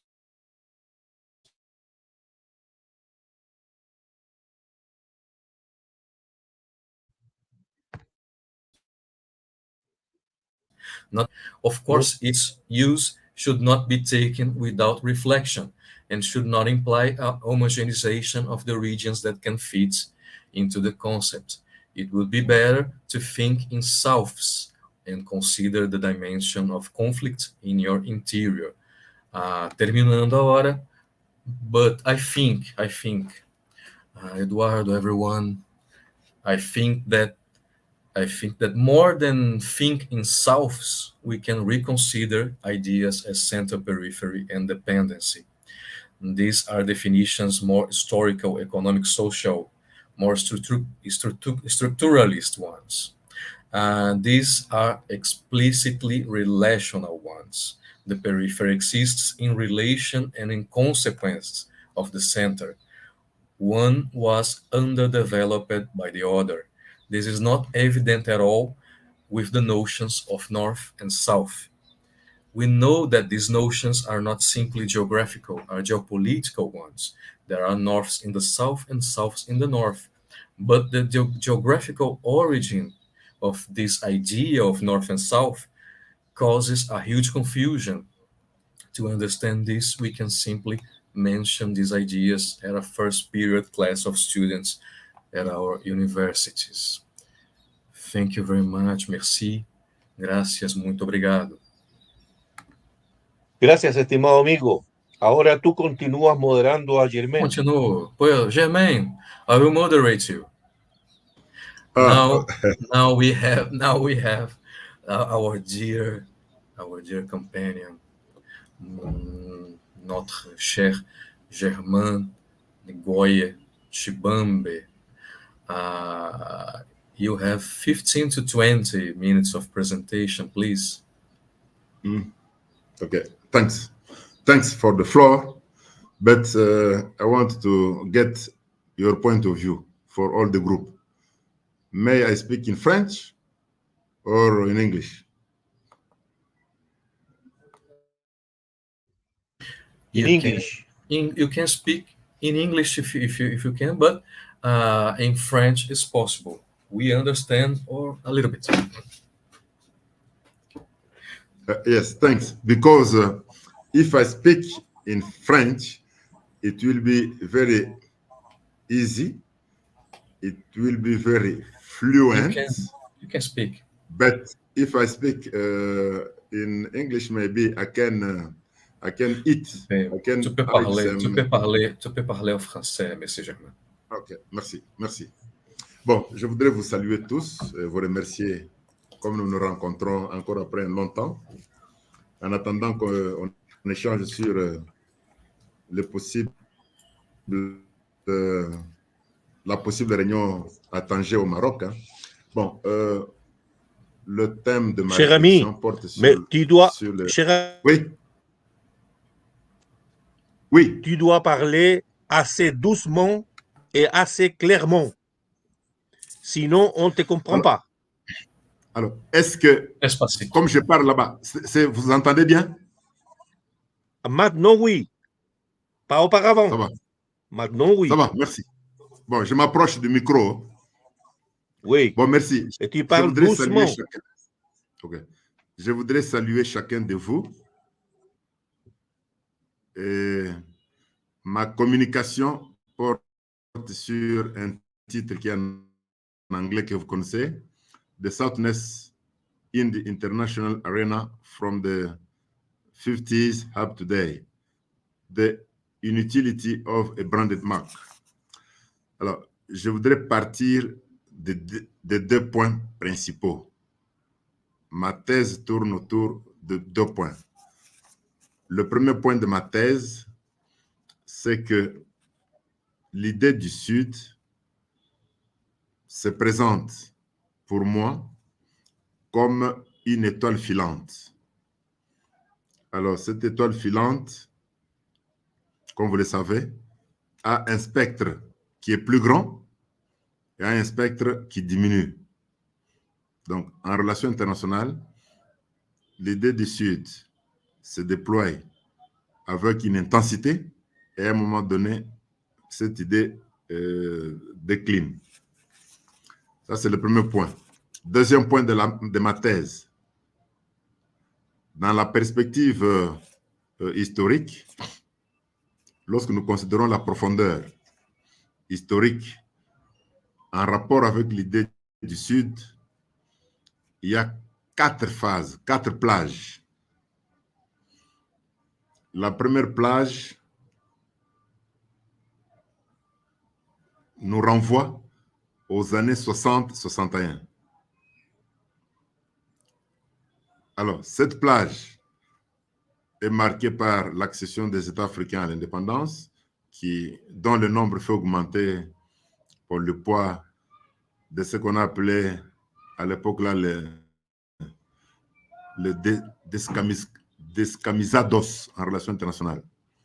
Les exclus, les marginalisés, les États faibles.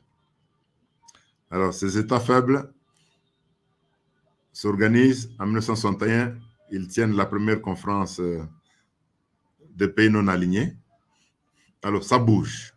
Le Sud devient un concept massif. Et comme vous le savez, en 1964, au sein de l'ONU, on crée la CNUSED, la Conférence des Nations Unies pour le commerce et le développement. Tous les grands théoriciens du Sud, s'inspirant des grandes idées de CEPAL, la Commission économique des Nations Unies pour l'Amérique latine, avec toutes les belles idées-là, on veut réformer le commerce international, etc., etc. Alors, la deuxième plage, là, c'est le Sud est au climax, comme on dit, et au top. En 70, 73, la grande réunion, la grande assemblée des Nations Unies qui adopte la résolution sur l'instauration d'un nouvel ordre économique international. C'est le triomphe du tiers-monde. Alors, ça, c'est la deuxième plage. La troisième plage de cette idée, là, ça devient un peu comme un déclin. 1990, la fin de la guerre froide. 1990, la dissolution du bloc soviétique. Pratiquement la fin, non, le triomphe de ce qu'on peut appeler la pensée unique. Le socialisme se comporte comme un chien avec une queue dans la patte, mais le non-alignement n'a plus de perspective. Alors, la dernière plage, pour moi, c'est 2000.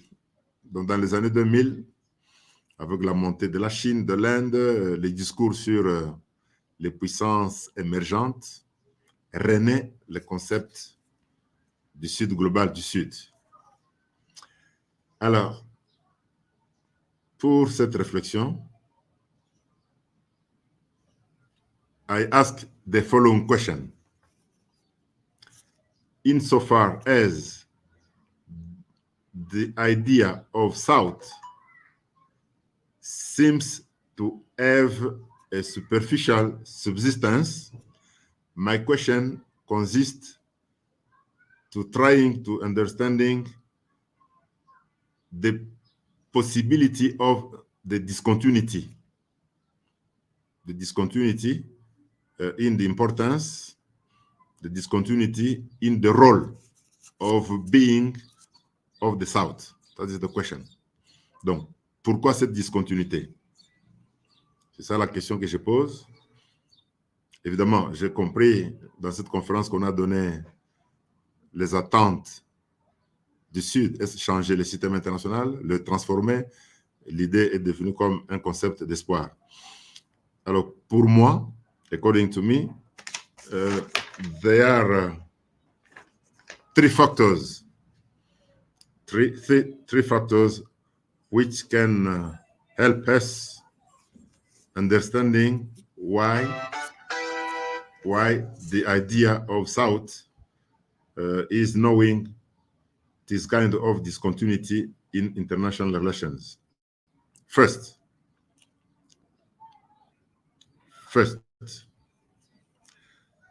cette discontinuité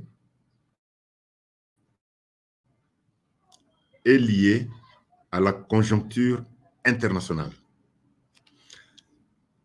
Il me semble pour moi que lorsque au niveau des grandes puissances, ils ont besoin d'un peu d'appui ou, si on utilise le terme, d'un peu de collabo pour les aider à faire face à leurs défis en tant que grande puissance, et ils instrumentalisent les États faibles,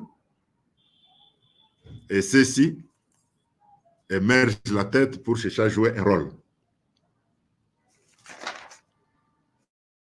Alors, mais malheureusement, cette conjoncture internationale nous démontre de plus en plus ce que je peux appeler la tendance à la faiblesse des actions des États qui sont du Sud.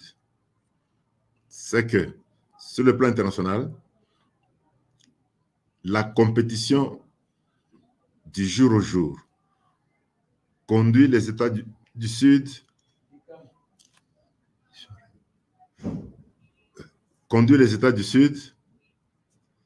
à prendre conscience que sur la scène internationale, les actions et les réactions individuelles compteraient plus que les actions collectives.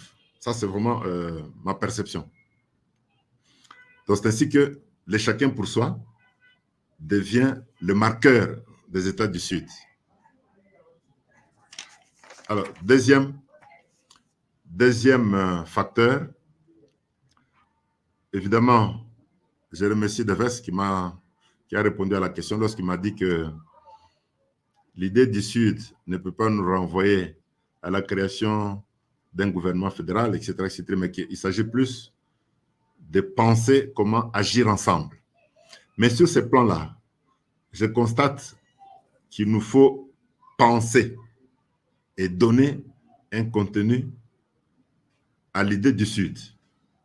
Parce que il me semble que l'idée du Sud est portée par le peuple, est portée par les intellectuels. Or, souvent, j'ai appris qu'en politique internationale, le peuple rêve beaucoup, hein, et que lorsque le peuple se confronte à la réalité de la politique internationale, souvent, le peuple est perdant. Tandis que la logique d'action de l'État prime. Alors, ce deuxième facteur me conduit à affirmer que lorsque nous parlons du Sud, malheureusement, il y a une sorte de divorce. There is a kind of divide within South states, within which we find the ruling class. The ruling class has other interests.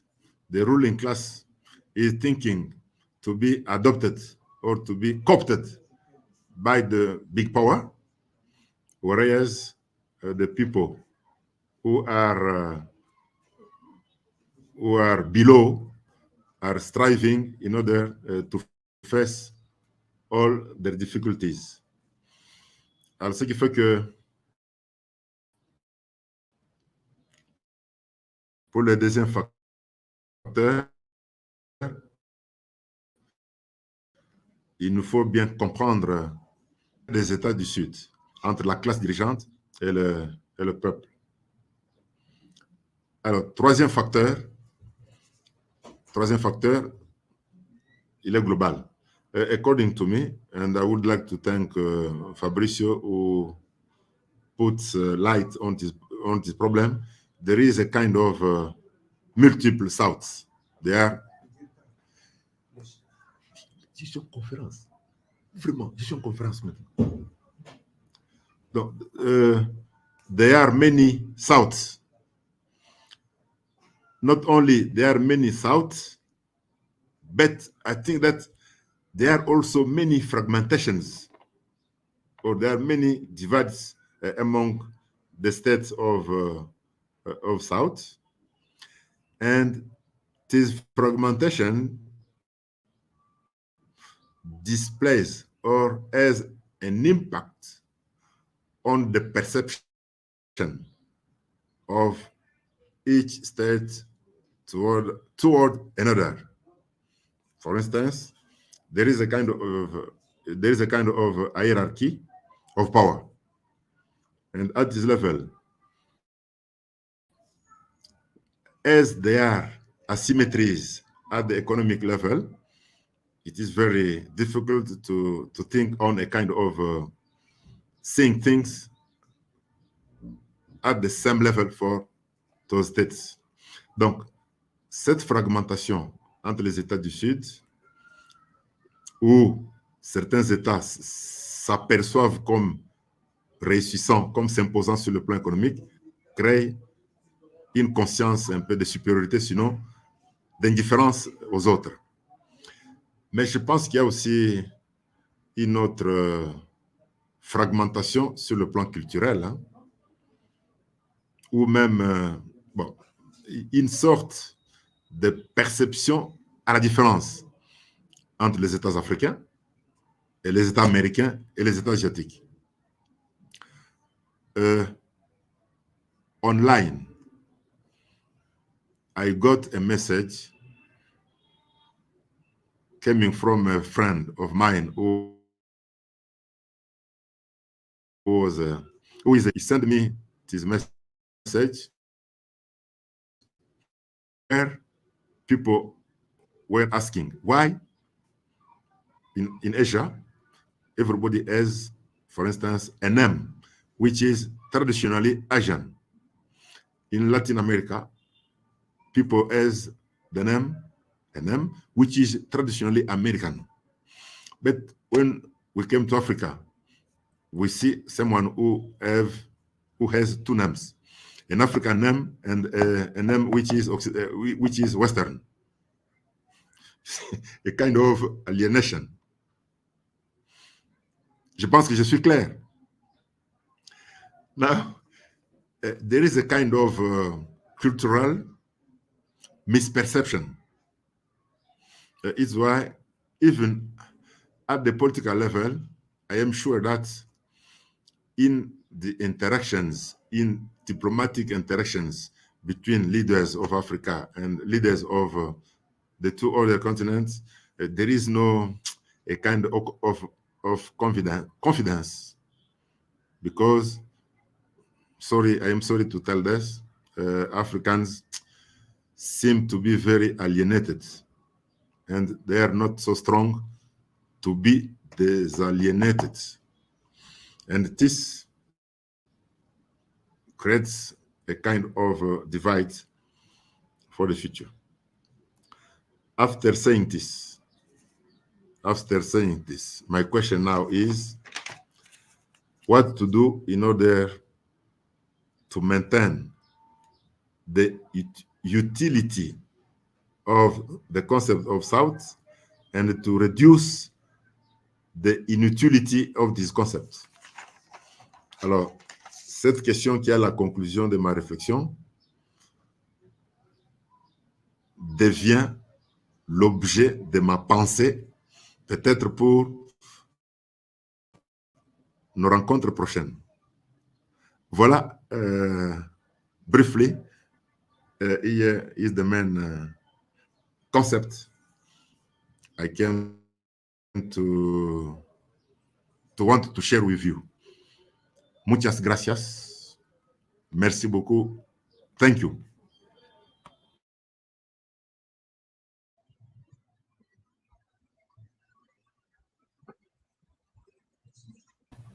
Bueno,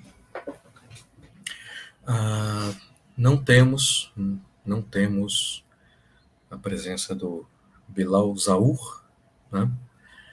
E o Carimo Mohomed já havia mencionado que não poderia estar hoje conosco. Eu vou ler os resúmenes, the abstracts of Bilal and Carimo, so we will have a notion of these contributions to our debate, to our reflection, to our book, and all the products that we will present at the near future. I will begin with Bilal Zahoor. Bilal Zahoor propone para nosotros texto na ponencia intitulada Global South, Ecological Crisis, and Onto-epistemological Revolution. I will read in English. The idea of the Global South, compared to its predecessors, East, Third World, and Orient, has gained much traction in the academic and political lexicon since its inception in the late 60s.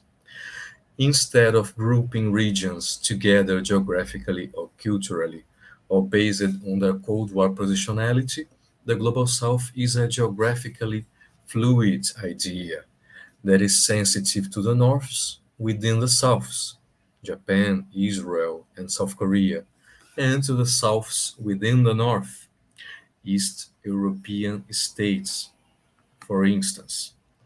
In other words, the term is holistic enough to be attendant to phenomena such as colonialism, neocolonialism, capitalist modernity, development or underdevelopment, imperialism, racialization, peripheralization, and Eurocentric epistemological hegemony. But what does the Global South mean in an ecological context? Or what does the ongoing ecological crisis tell us about the Global South? Although the ecological crisis is emerging as a truly global phenomenon, with countries in the global north also witnessing the naked visibility of climate-induced changes, almost all of the most vulnerable countries happen to be in the global south. In this unprecedented disproportionality, is this unprecedented disproportionality a coincidence? In this essay, I outline how the very existence of the dominant economic political order, extractivist global capitalism, is dependent on turning certain southern geographies into disposable sacrificial zones, sites of raw material and labor extraction, and spectacles of excavation. At the same time, I make this argument that the ecological crisis is a symptom of not only the dominion of a particular economic political order, but also that of a particular Eurocentric onto-epistemology, stemming from instrumental and economic rationality that regards nature as a resource, or a standing reserve, to borrow the phrase from Heidegger. The question at stake is therefore not of seeking socio-political revolution alone, but a onto-epistemological one too.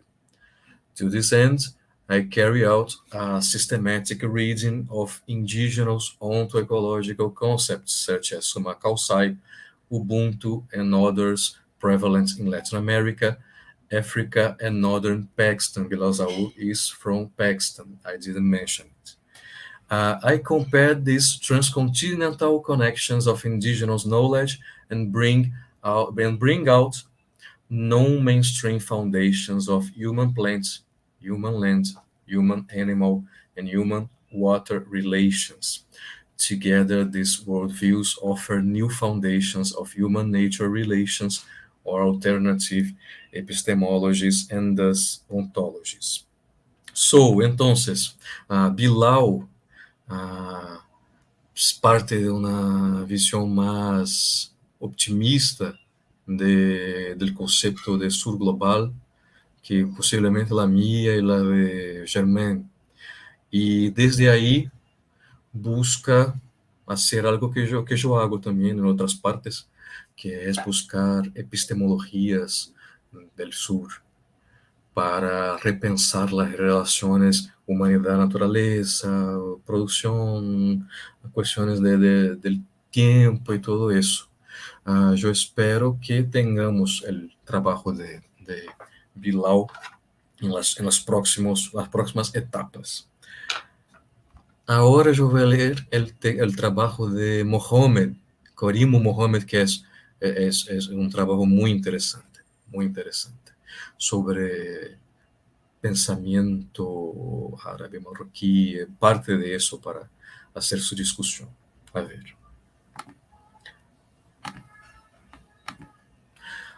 The title is Rethinking the South and Other Geographies from the Orient.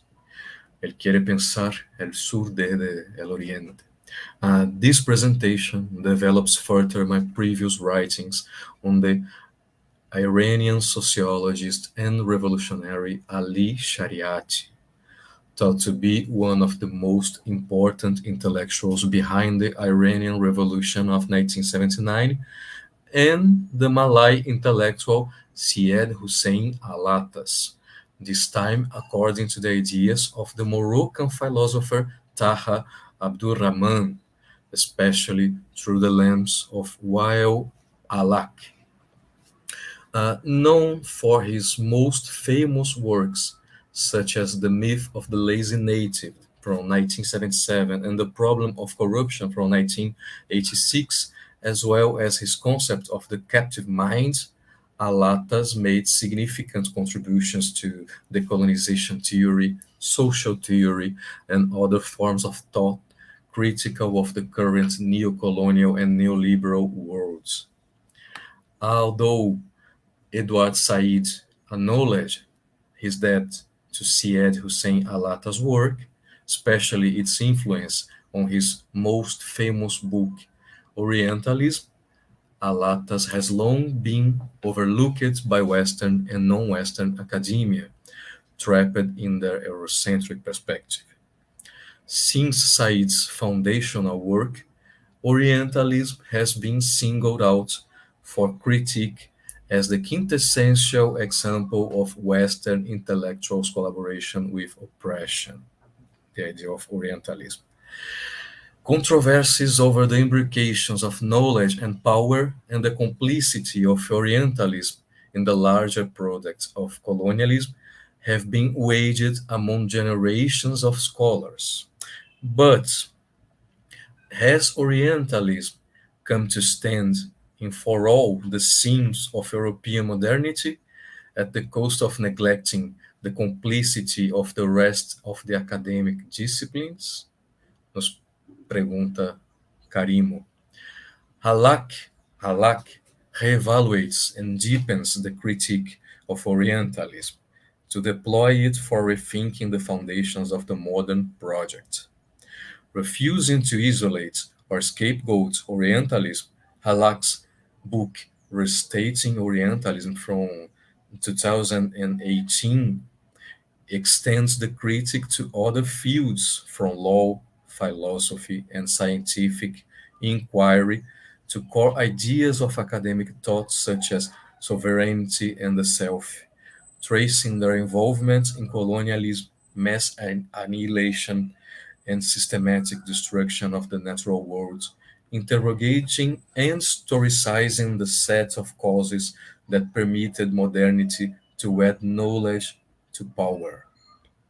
So Halak exposes the depth of academia's lethal complicity in modern forms of capitalism, colonialism, and hegemonic power, and introduces us to his Reforming Modernity, the book of 2019, which is a sweeping intellectual history and philosophical reflection built around the work of the Morocco-based philosopher Taha Abdurrahman, one of the most significant philosophers in the Islamic world since the colonial era.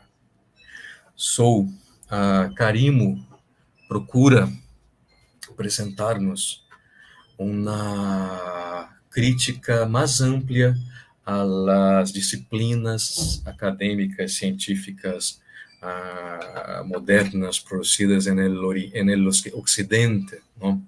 En Europa, más allá de los orientalistas. Pero Carimo va más lejos en la crítica, ¿no? Y para eso se basa principalmente en estos dos libros muy recientes de Alak, que já busquei e já vou a ler depois, já estão em meu listado de leituras, entre miles de outros livros. Porque tenho hijos pequeños, eu não consigo ler mais tanto quanto gostaria de ler. Bueno, agora também temos algumas perguntas. Temos perguntas. Gladys, por favor. Gladys tem uma pergunta. Seguramente Eduardo também. Eu estou seguro que sim. E, bueno, Gladys, Eduardo, Y yo voy a leer también lo que ya tenemos en el chat de YouTube, ¿no? Let me see. We have Germain. We have a question. I have a question of Rosa Scamardella. The question of Rosa Scamardella is how can the actually souths of the global north, souths within the global north, being útiles, interesting to the global south. In French, comment les actuels sud du nord pouvant-elles être utiles au sud global? Tenemos también comentarios para mí, de María Isabel. Gracias, María Isabel. La idea de salvajes y naciones de salvajes. Ahí tenemos también una pregunta de un estudiante de nuestra maestría, Luca Fantuzzi. La pregunta para mí. Luca pregunta sobre la autopercepción de las sociedades del sur sobre su condición e identidad. Si entra en mi análisis la visión negativa perpetrada en los discursos hechos sobre países vecinos. Luca pregunta eso por cuenta de la dificultad de una unificación, una unidad en torno del concepto de la propia identidad mientras país periférico, principalmente en el caso brasileño. Yo contesto después eso.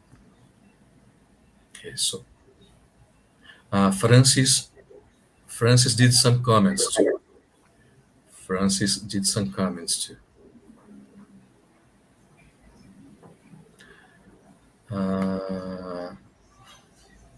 I didn't understand this.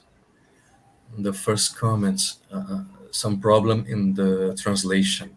The factors presented by Germain.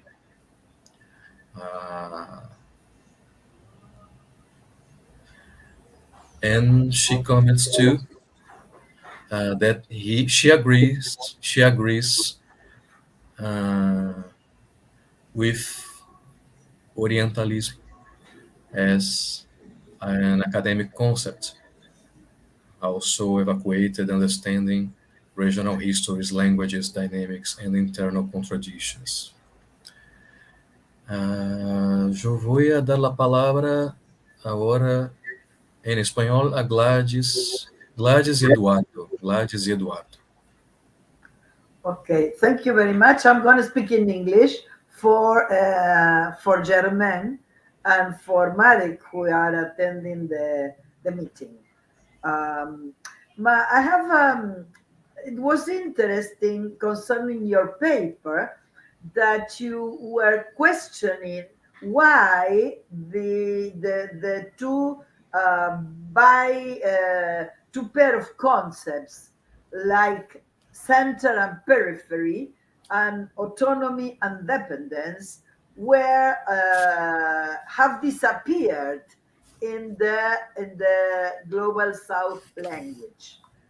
Maybe because the Global South was coined in the North, the concept was coined in the North, and these two pair of concepts that are coined in Latin America and were coined in Spanish or in Portuguese were left aside because of the lack of knowledge and the lack of contacts between the Latin America and the other southern partners. This is my first point. Maybe you have deepened And my main impression is just an impression, and you have another, you have search in another direction.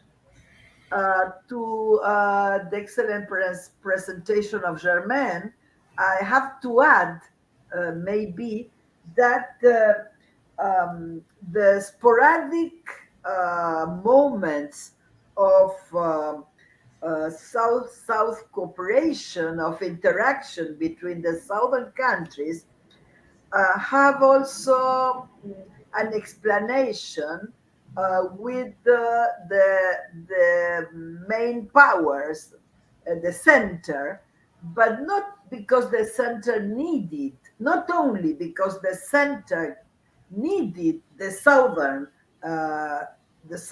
backup or the southern help or the southern support, but because sometimes, like in the 70s and in the first decade of the 21st century, the central powers were worried about domestic issues, about internal issues, and so they were not paying attention or less attention to the systemic movements.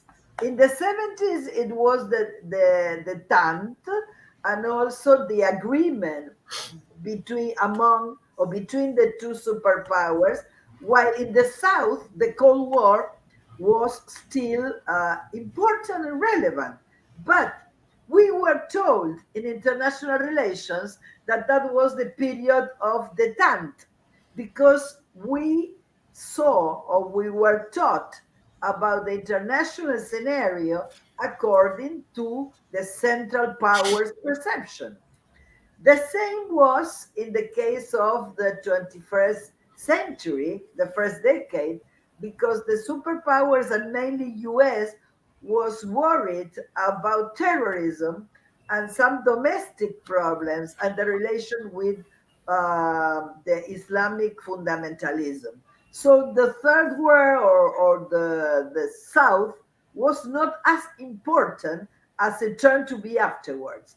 For me, that systemic, there is a systemic behavior that could explain it to a certain extent why the South could work or unite better in these particular moments, because let's say the rats were amusing themselves while the cat was worried because of hunger. Thank you. Eduardo. Gracias, estimado amigo. Una observación a tu propuesta, a tu esquema. Es la siguiente. Creo que tu esquema tiene un problema importante de prehistoria e historia. No me parece que debas hablar de Grecia y Roma y el cristianismo para definir al otro. Por cierto, toda Europa estaría entre los bárbaros. Entonces no tiene sentido poner a Europa entre los bárbaros en este esquema. Debería empezar tu trabajo a partir de la expansión europea, no antes. Más aún, China también consideraba al resto del mundo como el mundo de los bárbaros. No, evidentemente no sé qué expresión se usa en mandarín, pero sí sé que se traduce por bárbaros, en dos tipos: bárbaros sometidos al emperador y bárbaros insumisos. Y los europeos eran todos bárbaros insumisos. Entonces, y los egipcios, ni qué digamos, las consideraciones sobre los otros, y los nubios, y etcétera, y el tráfico de esclavos, etcétera. Entonces no tiene sentido remontarse a esa antigüedad para tratar el punto, porque a mi juicio lo perjudicas, lo haces extemporáneo. Hablemos de historia de la noción de sur a partir de cuando se constituye la posibilidad del sur. Porque si tenemos en cuenta que antes del siglo XV, el mayor imperio, antes del siglo XVII, el mayor imperio del mundo es el chino, pues entonces no tiene sentido hablar. El sur sería todo el resto del mundo, que no son los chinos. O algo así. Y además, creo que es eurocéntrico, porque está siguiendo la pauta europea para hacer la historia. La historia empieza con los griegos, y eso no es bueno. No es bueno. Eso por ahora. Punto. ¿Alguien más? Creo que no. Yo voy a empezar. Tenemos unos minutos aí. Bom, Luca, em português, vou responder em português. As divisões no interior do sul global, as divisões no interior da periferia são um dos elementos fundamentais para compreender essa dificuldade de comunicação, né? Me parece que, né, eu agregaria mais dois, né? Eu agregaria o próprio esforço do norte global, chamado norte global, em impedir, tentar atrapalhar qualquer processo de diálogo entre sures, né? Eu mencionaria um certo, o eurocentrismo que o Eduardo acaba de mencionar, colonialismo mental, que torna outros sures, relações com outros sures pouco interessantes em termos simbólicos, financeiros, na academia, em qualquer área, né? Não vale a pena, não interessa, são irrelevantes. E um terceiro fator, essas próprias divisões dentro do Sul, e aí temos que retomar conceitos como o de subimperialismo do Mauro Marini, né? Obviamente, né? E entender que a periferia é relacional, né? Partes da periferia deixam de ser periferia em algum momento, podem deixar de ser periferia em algum momento, né? E podem passar a ser centro em algum aspecto, ou em outro, ou na maioria. Também existem semi-periferias, como existem periferias do centro, né? E, obviamente, existem nos países, né, regiões centrais, existem periferias, né? Assim como nas regiões periféricas do mundo existem seus centros em cada um de seus países, né? E aí a Silvia pergunta de Rosa, que é perguntado sobre essa coisa de se los sures del norte son útiles, pueden ser útiles, useful, para el sur global. Eu penso que se seguimos utilizando o conceito de sur global, esse conceito deveria ser menos explicitamente geográfico, lo que es un poco difícil por su origen, ¿no? Hay nortes en el sur y sures en el norte en dos sentidos. Uno es que, de hecho, geográficamente hay países que están en el sur, que son parte del norte, y hay países que están en el norte, que son parte del sur. Por eso la línea de Brandt hace así un montón de curva, ¿no? Pero eso cambia con el tiempo. Y el otro punto es que en los países del sur, que son sur global, hay sectores de la población, de la vida, de la economía y todo que son norte. Y también al revés, ¿no? Y cada vez más hay una invasión del norte, de los países del norte, por el sur, la gente del sur. Lo que más impacta, lo que más llama la atención es eso, ¿no? Las migraciones ilegales, pero son docenas de millones de personas en los Estados Unidos que vienen de América Latina, que vienen de otras partes pobres del mundo, millones de africanos y asiáticos en Europa, y esos grupos, para mí, pueden ser parte del sur global. Incluso la producción epistemológica que hacen, ¿no? Los chicanos, los latinos en los Estados Unidos, eso puede ser considerado parte del sur global. Así que no debería ser un concepto geográfico o incluso geopolítico, debería ser algo más político, algo más económico-social, algo más relacional, lo que es difícil con la idea de norte y sur. Me parece que funciona mejor en ese sentido la idea de centro-periferia, que es totalmente relacional, histórica, es mucho más histórica, tiene mucho, puede contribuir más. Yo estoy totalmente de acuerdo, para terminar, totalmente de acuerdo con lo que dice Eduardo. Seguramente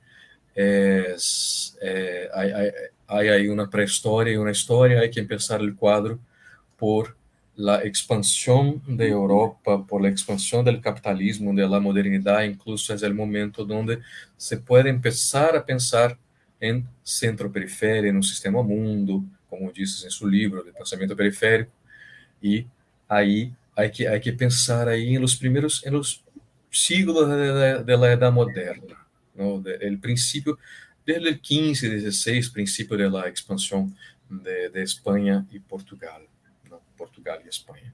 Me parece que estoy seguro que tienes razón. Y además, hablar de conceptos europeos cuando Europa no era el centro del mundo, era periferia del mundo en un sentido, o algo así, es, por supuesto, eurocéntrico. Gracias por mencionar.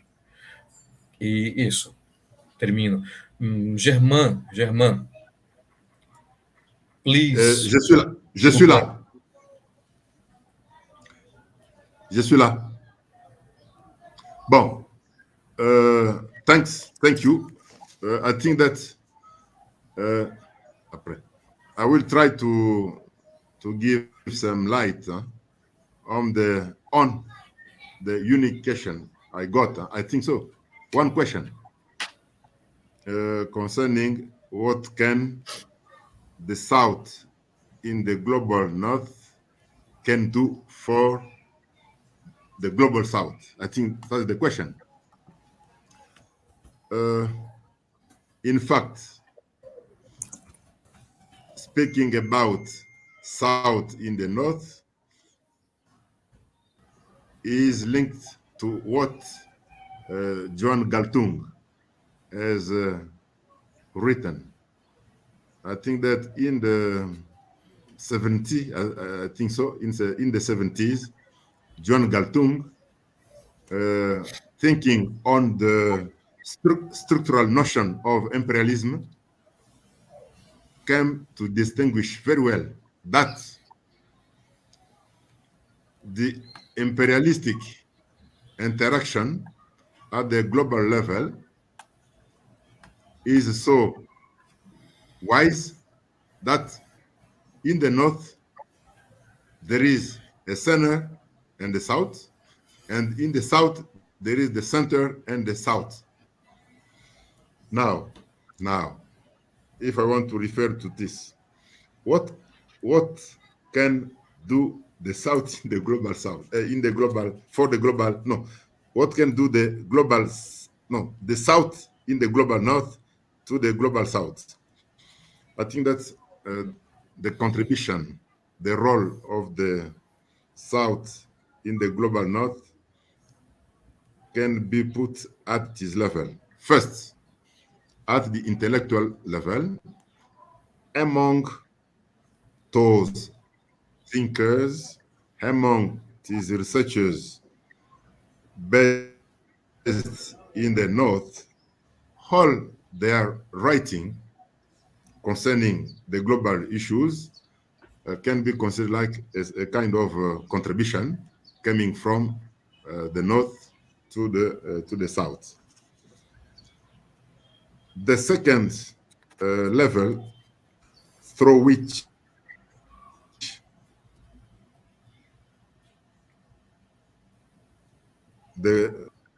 is what is done through the civil society. the civil society in the north. And as such, the civil society in the north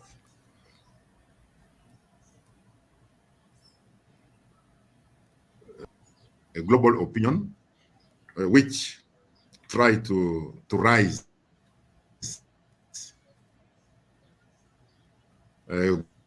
global of the south. And last, depending on the second parameter of the role of opinion, I am sure that thanks to all the action of the social movements, which we find in the global north, I think that some actions coming from the global north, expecting that they reflect the south in the north, can be considered like a kind of coup de main brought from the north to the south. That is what I can say. And if I want to look at what Gladys has said in order to clarify, I take into account what I said, what she said, and maybe next time when we'll meet in Tanger, maybe we can speak about all these issues. Unless there is another question, I stop here. But if there is another question, maybe asked in Portuguese or in Spanish, please let me know. Thank you. Thank you very much, Germain. We don't have more questions. I think that we will go. It's time for lunch for me. It's time for the majority of us. It's time for lunch. It's very important to mention that we will do the next two tables, round tables, the table 3 and table 4, in another link.